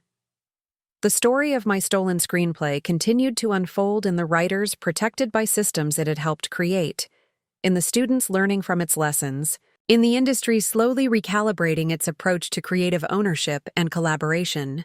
It lived in Blake's uncomfortable redemption journey, in Jason's belated accountability, in the fellowship recipients building careers with protections I had lacked. Most importantly, it lived in the understanding that creative voice, once found, once claimed, once defended, becomes a beacon not just for personal expression, but for collective illumination, guiding us all toward more equitable practices and more authentic storytelling. As Gabriella called, that's a wrap. On our first day of filming, I knew with certainty that this, not awards or vindication or industry status, was the true resolution of a journey that began with theft and culminated in transformation. The recognition that our most powerful stories emerge not despite challenges to our creative voices, but because of our commitment to preserving them, protecting them, and ultimately sharing them with a world that needs authentic expression now more than ever. 10 years after the night my name was called at the Northland Festival, I stood in the back of a different theater, watching a different kind of recognition unfold. The Beacon Initiative, named after my first screenplay, was celebrating its 5th anniversary with a showcase of films from fellowship recipients. The theater buzzed with industry enthusiasm, not just for the artistic merit of the showcased work, but for the commercial success these diverse voices had achieved. "Did you ever imagine this when you started the fellowship?" asked Gabriella, who had joined me for the occasion. Our collaboration on Crossings had yielded both critical acclaim and unexpected box office success, cementing our creative partnership across 3 subsequent projects. "Not at this scale," I admitted, surveying the packed venue. What had begun as a modest fellowship supporting 3 emerging writers had expanded into a comprehensive development program with 20 annual recipients, industry mentorship, legal support, and first-look production deals. The lights dimmed as Caroline Sullivan took the stage. Now heading a coalition of festival directors committed to ethical industry practices, she had been instrumental in standardizing creator protections across the festival circuit. A decade ago, a screenplay theft exposed publicly at our festival became a turning point for creative rights protection, she began. Today, we celebrate not just the individual justice achieved that night, but the systemic changes that followed. Changes that have opened pathways for authentic voices previously excluded or exploited. The showcase featured excerpts from 8 films written by fellowship recipients, stories spanning continents, genres, and perspectives, each bearing the distinctive stamp of its creator's voice while demonstrating universal storytelling craft. The audience response confirmed what River Road's financial reports had already proven. Authentic, diverse storytelling could achieve both artistic integrity and commercial viability when properly supported. Following the showcase, the reception overflowed with industry representatives eager to connect with the featured filmmakers. I observed from a quiet corner, taking satisfaction in watching gates open that had once seemed permanently closed to these creators. "Your writers are the talk of the town," Victoria said, joining me with 2 glasses of champagne. Now in her early 60s, she retained the sharp industry insight that had built River Road's reputation, complemented by a commitment to ethical development that had transformed its legacy. "They're their own advocates now," I replied, accepting the glass. "The fellowship just removed initial barriers." Victoria smiled knowingly. "False modesty doesn't suit you, Ethan. This program has changed industry demographics more effectively than a dozen diversity initiatives because you built it from the writer's perspective." She wasn't entirely wrong. The Beacon Initiative had been structured specifically to address the vulnerabilities I'd experienced firsthand, providing not just funding, but comprehensive protection, ensuring that creative voices remained intact throughout the development process. The legal framework, originally designed by Diana before she became a federal judge, had become a model for similar programs throughout the industry. As the evening progressed, I connected briefly with each fellowship recipient, offering specific encouragement about their work rather than generic praise. Their journeys reminded me of my early struggles, but with a crucial difference. They faced industry challenges with structural support I had lacked, their creative vulnerabilities protected by systems resulting from my very public fight. Near the reception's end, an unexpected figure approached. Jason Mercer, now in his 50s, silver-streaked hair and wire-rimmed glasses, softening his once conventionally handsome appearance. His scholarly demeanor reflected his current role teaching screenwriting ethics at UCLA. "Congratulations on the anniversary," he said, maintaining a respectful distance. Our interactions over the years had been cordial but limited, professional, courtesy without presumed forgiveness. "Thank you," I replied. "I saw your students' ethical framework was adopted by 3 studios." Jason nodded, genuine satisfaction evident. They're determined to create the industry they wish existed, not just succeed in the one they inherited. His redemption journey had proven more substantive than most. After publicly acknowledging his role in my screenplay theft, he had dedicated himself to ethics education, developing practical protocols for navigating moral challenges in creative environments. His scholarship fund for disadvantaged writers had grown into a comprehensive support program parallel to but independent from my own initiatives. "Your keynote last month about collaborative ethics was quite compelling," I acknowledged. His recent speech at an industry conference had artfully balanced academic theory with practical applications. Informed by his unique perspective as someone who had chosen complicity before finding a more ethical path. "I keep learning," Jason replied simply. "Sometimes from my students, often from fellowship recipients speaking truth to an industry that hasn't always listened." Our conversation remained brief, neither hostile nor intimate, just a quiet acknowledgement of parallel paths resulting from shared history.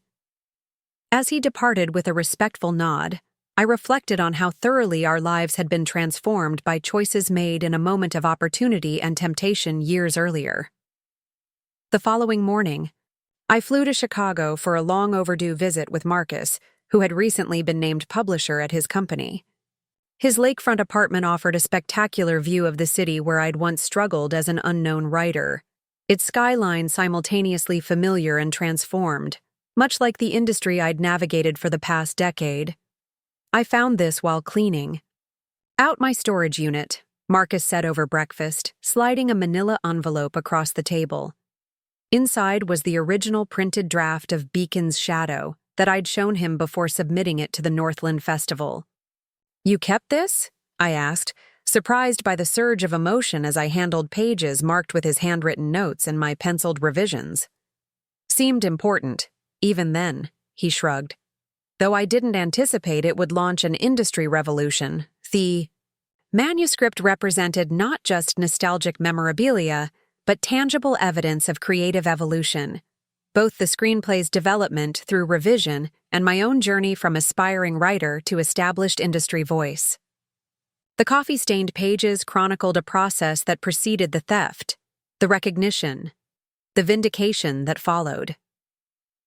"It's strange to think how differently everything might have unfolded if Blake hadn't stolen it," I mused, carefully returning the manuscript to its envelope. "But he did," Marcus replied pragmatically. "And you transformed a personal injustice into structural change. That's the real story." His perspective echoed thoughts I'd been processing throughout the fellowship. Anniversary. The screenplay theft that had once seemed a catastrophic setback had ultimately catalyzed more meaningful impact than I could have achieved through conventional success alone. Later that afternoon, walking along Lake Michigan's shore, I received a call from Vivian Mendez, the Northland programmer who had first introduced me to Blake Thompson a decade earlier. Now directing a major streaming platform's independent film division, she remained a steadfast advocate for emerging writers. "I'm putting together a masterclass series on creative resilience," she explained. "Industry figures sharing transformative setbacks that ultimately advance their artistic development. Would you consider being our inaugural speaker?" The invitation prompted reflection on how thoroughly my relationship with that pivotal experience had evolved. From raw wound to redemptive narrative, from personal trauma to professional turning point. "I'd need to approach it as more than a triumph over adversity," I replied. "It would have to address the systemic issues that enable creative theft in the first place." "That's precisely why I called you," Vivian assured me. "We're looking for substantive analysis, not inspirational platitudes." After accepting the invitation, I spent the evening with Marcus at a jazz club we'd frequented during my Chicago years, when screenplay dreams competed with financial survival. Between sets, our conversation turned to Blake Thompson, whose recent heart attack had made industry news. "He's still trying to rebuild his career," Marcus noted, his tone suggesting neither sympathy nor satisfaction. "That production company never gained traction, but he's getting consulting work now." Blake's redemption narrative remained complicated. After his public downfall, he had undertaken the difficult work of accountability, acknowledging patterns of exploitation, making financial restitution where possible, contributing to writer protection initiatives. His guest lectures in my NYU program had evolved from reluctant testimony to thoughtful reflection on power, creativity, and ethical responsibility. "I heard he's working with first-time filmmakers," I remarked, "helping them navigate industry pitfalls." "Poetic justice," Marcus observed. "The predator becomes the protector." While I wouldn't have framed it so dramatically, Blake's evolution did contain elements of meaningful transformation. The man who once stole my screenplay now devoted significant energy to preventing similar exploitation of other writers. Whether motivated by genuine remorse or practical necessity after his reputation collapse, his actions contributed to the safer creative environment emerging from our shared history. Returning to New York the following week, I found myself contemplating what came next, both professionally and personally. The Beacon Initiative's anniversary had prompted numerous retrospectives on my career trajectory, focusing primarily on the screenplay theft and subsequent industry impact. While that narrative remained significant, I increasingly felt drawn toward creative frontiers beyond its shadow. My regular NYU seminar had evolved into a certificate program in ethical creative development, attracting students from traditional film backgrounds alongside executives seeking to modernize outdated industry practices. Teaching remained deeply fulfilling, particularly as former students advanced into positions where they could implement protective systems from within established structures. On the creative front, Crossings had established a new phase in my filmmaking career, one defined by collaborative approaches that balanced individual vision with collective wisdom. My current screenplay explored climate displacement through interconnected narratives across Pacific Island nations, developed in close partnership with writers, activists, and community leaders from affected regions. This evolving practice represented perhaps the most profound transformation resulting from the screenplay theft, a shift from fierce protection of individual creative ownership toward ethical stewardship of collaborative storytelling, particularly when crossing cultural boundaries. As spring semester concluded, I received an unexpected invitation. The Northland Festival, celebrating its 25th anniversary, requested permission to establish the Ethan Walker Award for Creative Integrity, honoring writers whose work demonstrated both artistic excellence and ethical development processes. The recognition prompted mixed emotions. While appreciating the acknowledgement, I remained wary of narratives that simplified complex industry evolution into personal heroism. After consideration, I accepted with specific conditions that the award criteria emphasize collaborative ethics rather than individual achievement, and that selection involved fellowship recipients and industry stakeholders committed to systemic reform. These negotiations reflected my evolving understanding of influence and legacy. The individual recognition once desperately sought had been achieved through accolades like the Academy Award. What mattered now was institutionalizing ethical practices that would outlast any single career. Summer brought a different kind of milestone. The first feature film directed by one of my original NYU students premiered at Cannes, winning the Camera d'Or for Best First Feature. Delia Martinez had been a promising but uncertain writer when she entered my program. She had emerged as a distinctive directorial voice whose work seamlessly balanced artistic ambition with commercial accessibility. "Your class changed everything for me," she confided during the celebration dinner following her triumph. "Not the craft elements, though those were valuable, but the permission to maintain my voice through development." Her creative journey embodied the transformation I'd hoped to facilitate, not creating replicas of my artistic approach, but empowering distinctive voices to navigate industry realities without compromise. Delia's success validated both her singular talent and the protective systems that had allowed it to flourish undiminished. As production approached for my climate displacement project, I traveled to Samoa for community consultations essential to authentic storytelling. During a meeting with local elders and cultural advisors, a young filmmaker approached with a scenario that crystallized how thoroughly industry practices had evolved. "A producer from a major studio wants to option my screenplay about climate migration," she explained. "They're offering significant money but requesting exclusive rights to my research materials, including community oral histories I've collected. The script vault registration protects my screenplay, but what about these cultural assets that inform it?" Her question highlighted both progress and remaining challenges. The script theft that derailed my early career would have been substantially more difficult under current protections, but collaborative ethics involving community knowledge presented more complex considerations than individual creative ownership. Together with local legal experts and cultural advisors, we developed protocols for community intellectual property protection, ensuring that stories shared by elders remained under their stewardship even while informing commercial creative projects. This framework, initially created for one filmmaker's negotiation, ultimately expanded into industry-wide guidelines for engagement with indigenous knowledge and oral traditions. The experience reinforced a truth I'd been approaching throughout my post-theft journey. Creative justice extended far beyond protecting individual writers from exploitation, encompassing deeper questions about who owned stories and how collaborative creation could honor all contributors while creating commercially viable work. Returning to the United States, I found the industry continuing its gradual transformation. ScriptVault had registered its millionth screenplay. The Writers Guild had established minimum ethical standards for development practices. Major studios had implemented mandatory training on intellectual property rights and collaborative ethics. First-look deals increasingly included protective clauses originally pioneered in fellowship contracts. These changes, while significant, remained incomplete. Exploitation still occurred, particularly toward creators lacking access to legal resources or industry connections.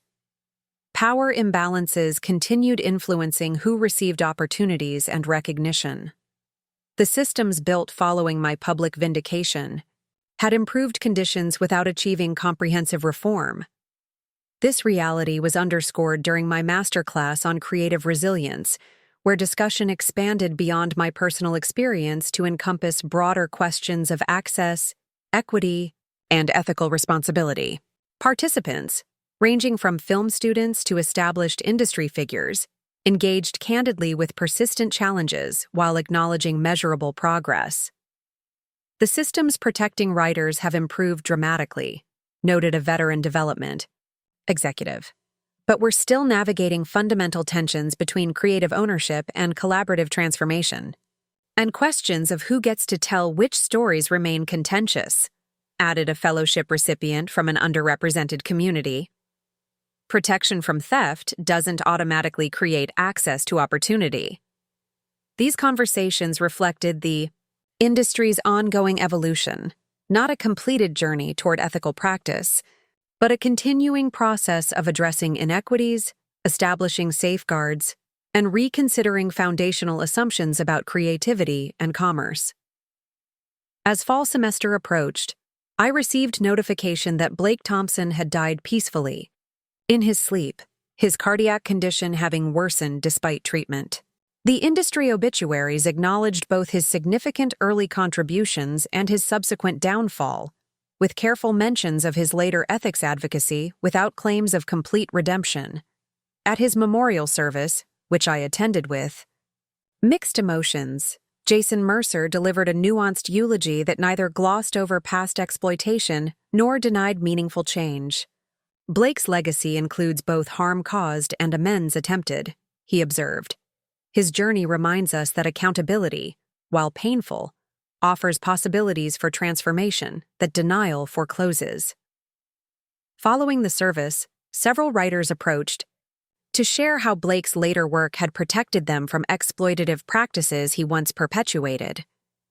Their stories suggested a complex but genuine evolution, not erasing past actions, but building constructive responses to their consequences. The memorial prompted reflection on my own evolution since that pivotal festival night. The writer whose screenplay was stolen had been consumed by righteous anger, focused on individual vindication against clear injustice.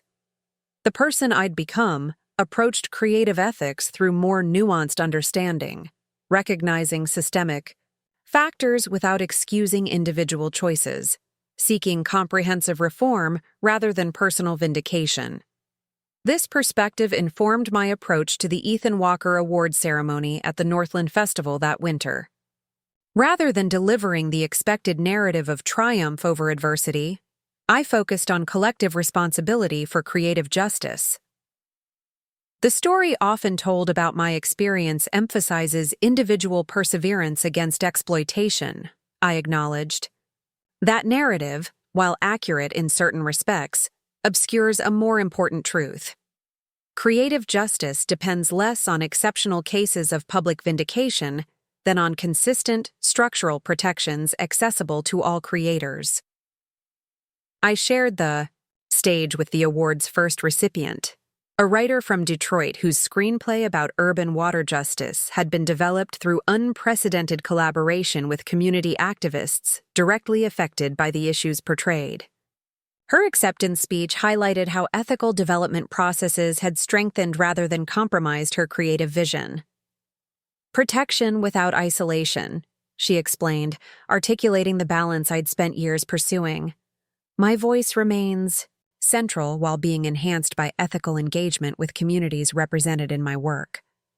Her framework precisely captured the evolution I'd witnessed throughout the industry, from narrow focus on individual creative ownership toward more expansive understanding of collaborative ethics and representational responsibility. The systemic changes following my screenplay theft had created space for this more nuanced approach, protecting individual voices while encouraging ethical collaboration. Following the ceremony, Caroline hosted a small gathering where conversation turned to the festival's transformation since that night a decade earlier. The event that had once inadvertently facilitated my screenplay's theft now led the industry in ethical practices, requiring transparency protections that would have prevented Blake's original deception. Sometimes I wonder if we would have developed these safeguards without such a public example of their necessity, Caroline mused. Your case created urgency that abstract discussions of creative ethics couldn't generate. Her observation highlighted the strange gift embedded within my painful experience, how public vindication had created leverage for systemic change beyond what conventional success might have achieved. The screenplay theft that once seemed career-destroying had ultimately expanded my impact far beyond individual creative contribution. This perspective provided context for my decision later that year to step back from daily fellowship operations, transitioning leadership to a collective governance structure involving past recipients. While maintaining advisory involvement, I recognized the importance of evolving beyond founder-centered organization toward more distributed authority. The initiative needs to transcend any individual figure, I explained to Victoria during the sigh. Transition planning. Its longevity depends on institutional strength beyond personal leadership.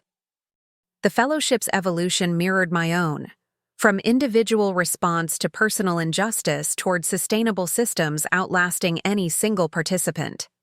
This transformation represented perhaps the most meaningful outcome of the journey begun.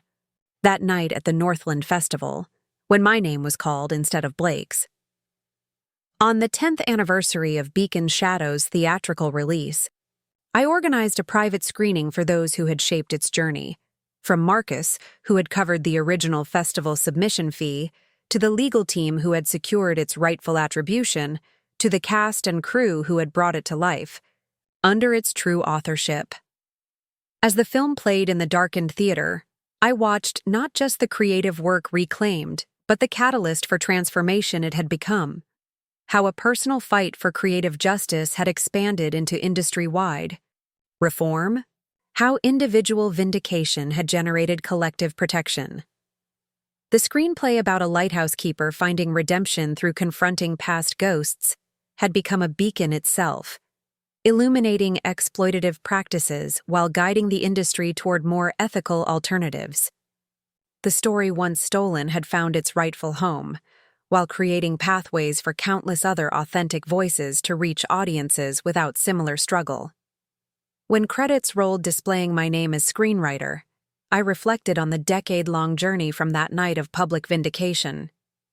The stolen screenplay had launched an unexpected path, not just reclaiming individual creative work, but transforming conditions for all creators navigating an industry still balancing commerce and art, individual vision and collaborative wisdom. The cow theft that once seemed an ending had instead been a beginning, the first chapter in a larger story about creative justice that continued unfolding through institutional change, ethical evolution, and expanding access. What Blake Thompson couldn't have anticipated when requesting that screenplay was how his action would ultimately undermine the very system of exploitation he represented, catalyzing protection for voices previously vulnerable to similar fate. Azau. House lights rose. I remained seated while others mingled, contemplating not just the creative work projected on screen, but the transformative journey it had initiated. From individual screenplay to industry catalyst, from personal vindication to collective protection. The story that began with theft had evolved into something far more significant than one writer reclaiming one screenplay. It had become a turning point for an industry gradually learning that authentic voices deserve not just protection from exploitation, but pathways toward expression that honor both individual creativity and collaborative ethics. In that transformation lay the truest resolution to a journey begun in anger, but culminating in constructive change. Not just personal vindication, but systemic justice extending far beyond one screenplay, one festival night, or one creative career.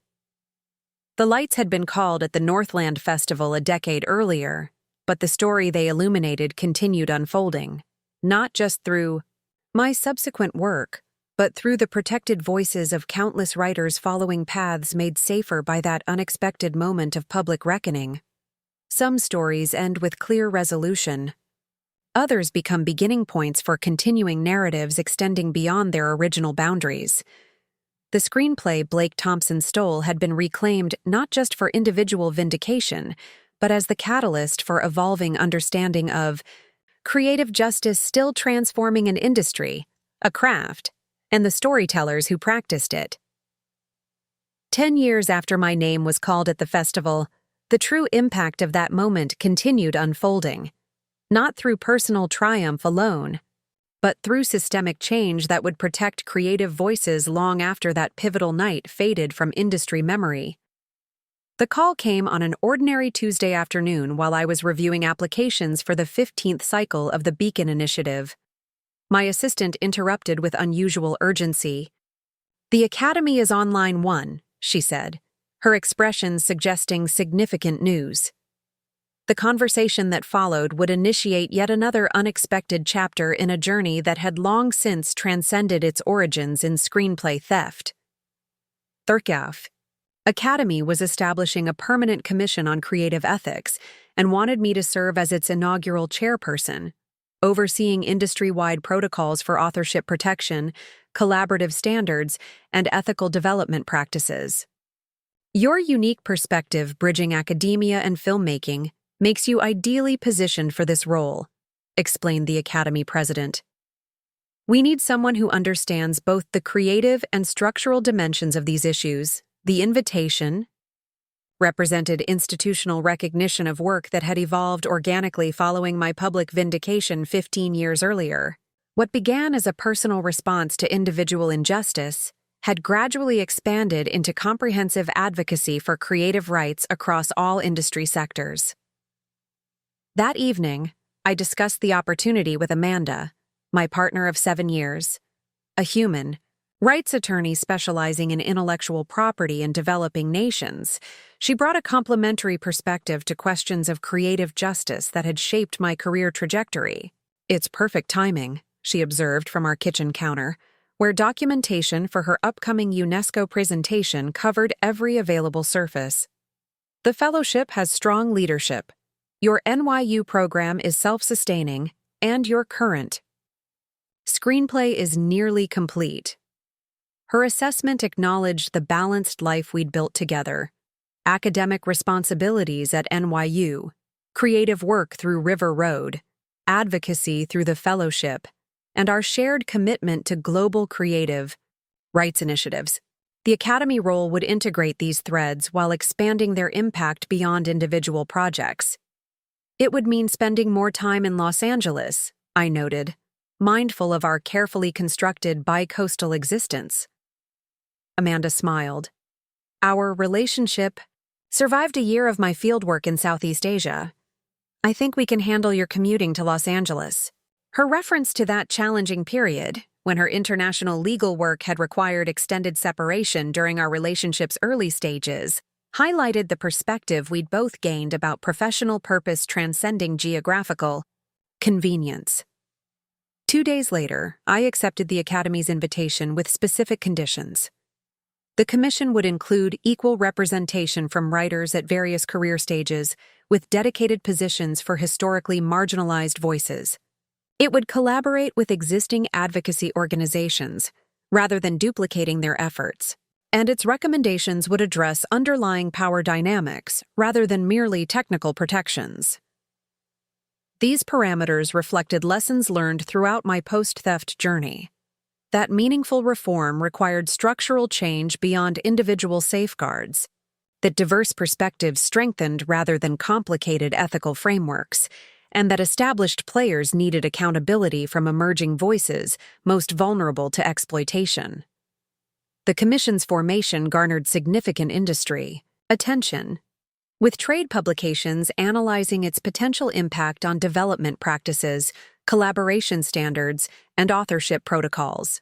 Some commentators framed it as an institutional response to scandals beyond my screenplay theft, plagiarism allegations against prominent directors, cultural appropriation controversies involving major studios, disputes over AI-generated content, utilizing creative work without compensation. This broader context highlighted how thoroughly the conversation had evolved since my individual case captured public attention. What once seemed an isolated incident of screenplay theft now appeared as one manifestation of systemic issues requiring comprehensive response. Exactly the perspective I'd gradually developed through teaching, advocacy, and creative practice, my key. First official function as commission chairperson brought me back to the Northland Festival, where a special panel would explore creative ethics in contemporary filmmaking. The symmetry felt appropriate, returning to the site of public vindication, now representing institutional commitment to preventing similar exploitation. The festival itself had transformed dramatically since that pivotal night 15 years earlier. Once a regional showcase with modest industry presence, it had evolved into a globally recognized launching pad for emerging voices, particularly known for ethical development practices and creator-centered programming. "We've come full circle," Caroline observed during preparatory meetings for the panel. Now serving as the festival's emeritus director, while heading a coalition of festival programmers committed to ethical standards, she had witnessed the complete arc of transformation initiated by that unexpected moment of public justice. Not a circle, I corrected gently. A spiral, returning to similar points, but at different levels. The distinction captured something essential about the journey from individual screenplay theft to industry-wide reform. The work wasn't merely cyclical, but evolutionary, each phase building upon previous understanding while addressing newly emerging challenges to creative integrity. This evolution became evident during the panel itself, where discussion extended far beyond conventional intellectual property concerns into nuanced exploration of collaborative ethics, representational responsibility, and equitable recognition across all creative contributions.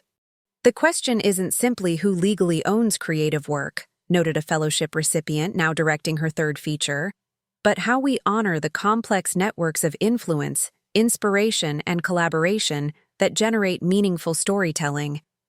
Her framework reflected the maturing conversation surrounding creative ethics, moving beyond binary concepts of theft versus ownership toward a more sophisticated understanding of how stories developed through both individual vision and collective wisdom.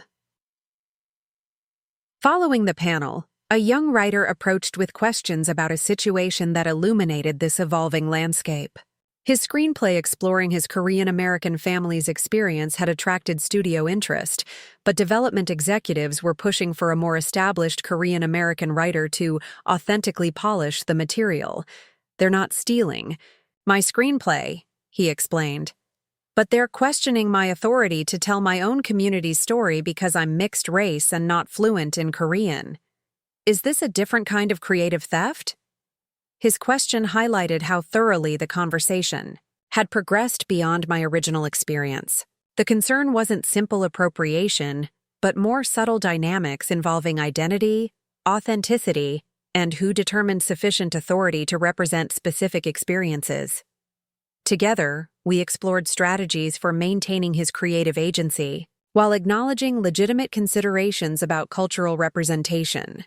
This nuanced navigation, protecting individual vision while engaging thoughtfully with collaborative input, represented the frontier of creative ethics that had emerged from the foundation established through more straightforward anti-theft Protocols. The Commission's initial months involved comprehensive research into existing protections, persistent vulnerabilities, and emerging challenges across all industry sectors. We consulted with guilds, studios, independent filmmakers, platform executives, and legal experts to develop recommendations addressing both immediate concerns and underlying structural issues. This work coincided with production on my latest Screenplay, an intimate family drama exploring intergenerational trauma through the lens of a mixed-race family navigating cultural disconnection and reconciliation. The project, developed through a deeply collaborative process with cultural consultants and community advisors, embodied the ethical practices I advocated through institutional channels. The intersection of creative work and advocacy enriched both pursuits. My filmmaking informed commission recommendations with practical understanding of creative processes, while policy development deepened my approach to collaborative storytelling. This integration represented perhaps the most meaningful evolution since that night at the Northland Festival, the synthesis of individual creative practice with systemic reform. 6 months into the Commission's work, we released preliminary findings identifying 3 critical areas for industry transformation: technological protections against unauthorized appropriation, structural reforms addressing power imbalances in development processes, and cultural shifts regarding collaborative ethics and representational responsibility. The comprehensive approach reflected how thoroughly the conversation had evolved beyond my individual case. The screenplay theft that once seemed a straightforward violation now appeared as one manifestation of systemic issues requiring multidimensional response. Exactly the perspective I'd gradually developed through years of teaching, advocacy, and creative practice following that pivotal moment of public vindication. This expanded understanding shaped the Commission's recommendations, which extended beyond conventional intellectual property protections to address root causes of creative exploitation. We advocated for development transparency requirements, standardized attribution protocols, economic models balancing individual compensation with collaborative recognition, and educational initiatives addressing ethical dimensions of creative practice. The recommendations generated widespread industry discussion, with major studios implementing selected protocols while independent filmmakers embraced more comprehensive reforms. The varied response highlighted persistent tensions between commercial imperatives and ethical practices, tensions I'd navigated throughout my post-theft career as both successful filmmaker and principled advocate. Amidst this institutional work, personal connections continued evolving in unexpected ways. Jason Mercer, whose involvement in my screenplay theft had been followed by meaningful efforts toward redemption, contacted me regarding a delicate situation involving Blake Thompson's only child. "Alexandra Thompson is applying to your NYU program," he explained during our video call. "She's tremendously talented, but concerned her father's history might affect her application. She asked me to reach out given our complicated connection." The request highlighted how thoroughly our lives remained intertwined through consequences of actions taken 15 years earlier. Blake's daughter had been a child when her father's deception was exposed. Now she sought entry into creative fields, with his legacy potentially shadowing her path. "Her application will be evaluated on its merits," I assured Jason, without consideration of her father's history. His relief was evident. "She's nothing like Blake was. Actually reminds me more of you, principled, thoughtful about ethical implications of creative choices." The comparison startled me but contained poetic justice. Blake's legacy living not through continuation of exploitative practices, but through his daughter's commitment to ethical creative engagement. The generation following our industry confrontation had absorbed its lessons while transcending its personal animosities.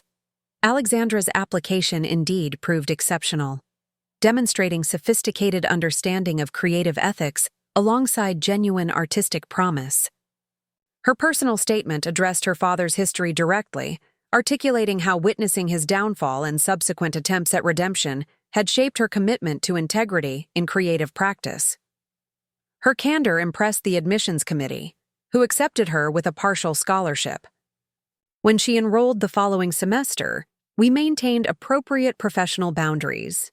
No special treatment positively or negatively due to her connection to my history, simply respect for her individual journey as an emerging creative voice. This resolution represented another dimension of healing following the screenplay theft, the recognition that consequences extended beyond immediate participants to affect family members and future generations. The opportunity to ensure Alexandra wasn't punished for her father's actions while supporting her commitment to ethical practice offered closure neither Blake nor I could have anticipated. Meanwhile, the Commission's work expanded beyond reactive protections toward proactive models for ethical creative development. We established mentorship programs pairing experienced filmmakers committed to ethical practice with emerging voices navigating early career vulnerabilities.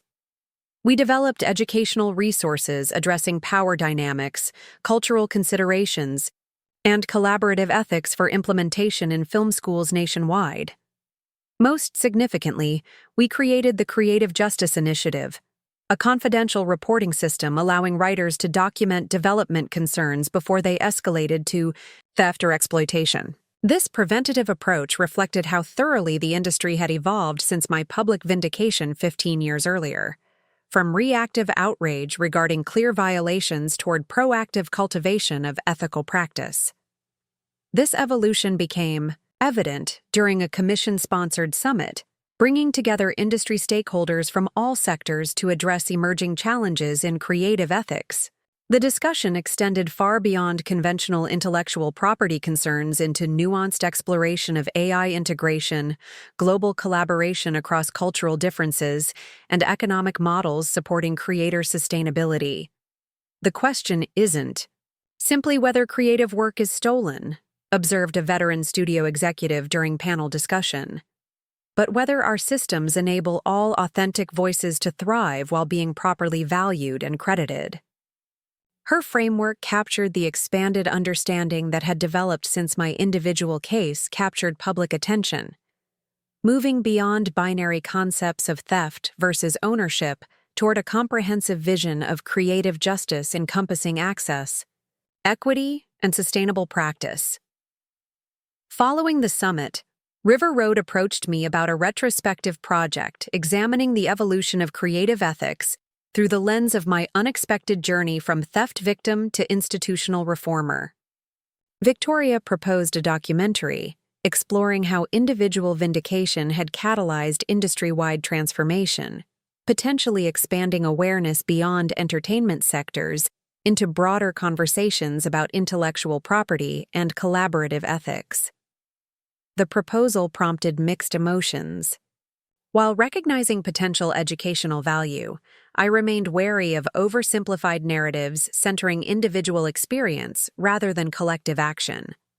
After thoughtful consideration, I agreed with specific conditions. The project would highlight multiple contributors to industry reform, examine persistent challenges alongside measurable progress, and incorporate diverse perspectives including critical viewpoints. These parameters reflected lessons learned throughout my post-theft journey. That meaningful change emerged through collective effort rather than individual heroism. That progress remained incomplete despite significant improvement, and that honest assessment required engaging with limitations alongside achievements. The documentary production coincided with a significant personal milestone. Amanda and I welcomed our first child, a daughter whose arrival prompted reflection on what legacy truly meant beyond professional accomplishments or public recognition. What world of creative possibility are we creating for her? Amanda wondered as we watched our newborn sleep. The question transcended immediate concerns about individual success, focusing instead on sustainable conditions for future generations of storytellers navigating landscapes we were helping shape through current decisions. This perspective influenced my approach to both the Commission's ongoing work and the retrospective documentary. The focus shifted from documenting past achievements toward establishing foundations for continuing evolution, creating systems flexible enough to address emerging challenges while maintaining core commitment to creative justice. The documentary premiered at the Northland Festival on the 20th anniversary of my public vindication, creating another full-circle moment in a journey that had long since transcended its origins. The screening brought together many figures from throughout this unexpected path: Caroline Sullivan, Lindsay Chen, Diana Reeves, Marcus Reed, Victoria Harmon, fellowship recipients, NYU students, and even Alexandra Thompson, whose thoughtful presence represented complicated healing across generational boundaries. Most meaningful was the discussion following the screening, where conversation extended beyond my individual experience to examine collective responsibility for ongoing transformation. Industry veterans acknowledged progress while emerging voices highlighted persistent challenges. The dialogue itself demonstrating how thoroughly the conversation had evolved from simple outrage regarding theft toward comprehensive vision of creative justice. "What comes next?" asked a film student during the discussion. "Where does this journey lead 20 years after that moment of public vindication?" The question invited reflection on how thoroughly my understanding had transformed since that night when my name was called instead of Blake's. What began as righteous anger seeking individual justice had evolved into nuanced commitment to systemic change, addressing not just blatant theft, but subtle exploitation, not just legal ownership, but ethical collaboration, not just individual protection, but collective empowerment. The journey leads toward creative environments where protection is unnecessary, because exploitation is unthinkable, I replied after thoughtful consideration. Where authentic voices thrive not despite system dynamics, but because structures are designed to nurture rather than extract creative value. This vision captured the distance traveled from screenplay theft to comprehensive reform, not merely establishing safeguards against the worst violations, but cultivating conditions enabling the best creative expressions to flourish regardless of power position or industry access. The journey that began with theft had evolved into something far more significant than reclamation or vindication. It had become a catalyst for reimagining relationships between creativity, commerce, and community, for establishing foundations supporting authentic expression across all voices contributing to our collective cultural conversation. As the discussion concluded and attendees mingled throughout the reception, I found myself standing near the theater entrance, observing interactions between industry veterans and emerging voices, between fellowship recipients and studio executives, between academics and practitioners, all engaged in continuing evolution of creative ethics. Caroline joined me, her perspective spanning the complete arc from that night of unexpected justice to the current landscape of institutional reform. "When I took the award from Jason Mercer and called your name instead," she reflected, "I couldn't have imagined we'd be standing here 20 years later discussing industry-wide transformation." The screenplay theft seemed like an ending, I acknowledged. "It turned out to be a beginning." Her smile acknowledged the understatement. "Not just for you, but for everyone negotiating creative rights and responsibilities in this industry." Her observation captured the essence of this extraordinary journey. The stolen screenplay had found its rightful home, but the process of reclamation had expanded far beyond individual vindication into collective transformation, establishing foundations for creative justice that would support authentic voices, long after that pivotal festival night faded from memory. What Blake Thompson couldn't have anticipated when requesting my screenplay was how thoroughly his deception would undermine the system of exploitation he represented, catalyzing protections, ensuring fewer writers would face similar vulnerability, fewer executives would attempt similar appropriation, and fewer authentic voices would be silenced through power imbalances disguised as development processes. As I watched my daughter sleeping that night following the documentary premiere, I reflected on the world of creative possibility she would inherit, still imperfect, still requiring vigilance against exploitation, but fundamentally transformed from the landscape I had navigated as a young writer, first encountering industry power dynamics. The screenplay theft that once seemed career-destroying had initiated an unexpected journey through vindication, recognition, institutional reform, and ultimately transformation, not just of individual circumstances, but of collective understanding regarding creative justice in contemporary storytelling. In that evolution lay the truest resolution to a story begun in anger, but culminating in constructive change, not just personal triumph over adversity, but systemic progress benefiting countless creators navigating the delicate balance between individual vision and collaborative development, between artistic integrity and commercial viability, between personal expression and cultural representation. The lights had been called at the Northland Festival 20 years earlier, but their illumination extended far beyond that moment of public reckoning, establishing foundations for ethical creative practice that would support authentic storytelling long after the specific circumstances of one screenplay theft faded into industry history. Some lights guide us home to individual vindication. Others warn against exploitation threatening creative integrity. The most valuable illuminate pathways toward collective transformation, showing not just what must be opposed, but what might be created when authentic voices receive both protection and amplification within systems designed for creative justice, rather than power consolidation. The screenplay once stolen had been reclaimed, but its greatest value lay not in personal victory, but in catalyzing evolution still unfolding through institutional reforms, ethical frameworks, and collaborative models ensuring that creative voices would thrive, not despite industry structures, but because systems themselves had been transformed through collective commitment to authentic expression as essential cultural foundation. 20 years after my name was called at the festival, that transformation continued, an unfinished journey toward creative environments where justice wasn't the exception requiring public vindication, but the foundation supporting all authentic voices contributing to our shared cultural conversation. Looking for more? We've got 2 amazing stories ready for you right on screen. If this one touched you, these are absolutely worth your time. Click to watch them now. And hey, subscribe and hit that bell to never miss our latest uploads.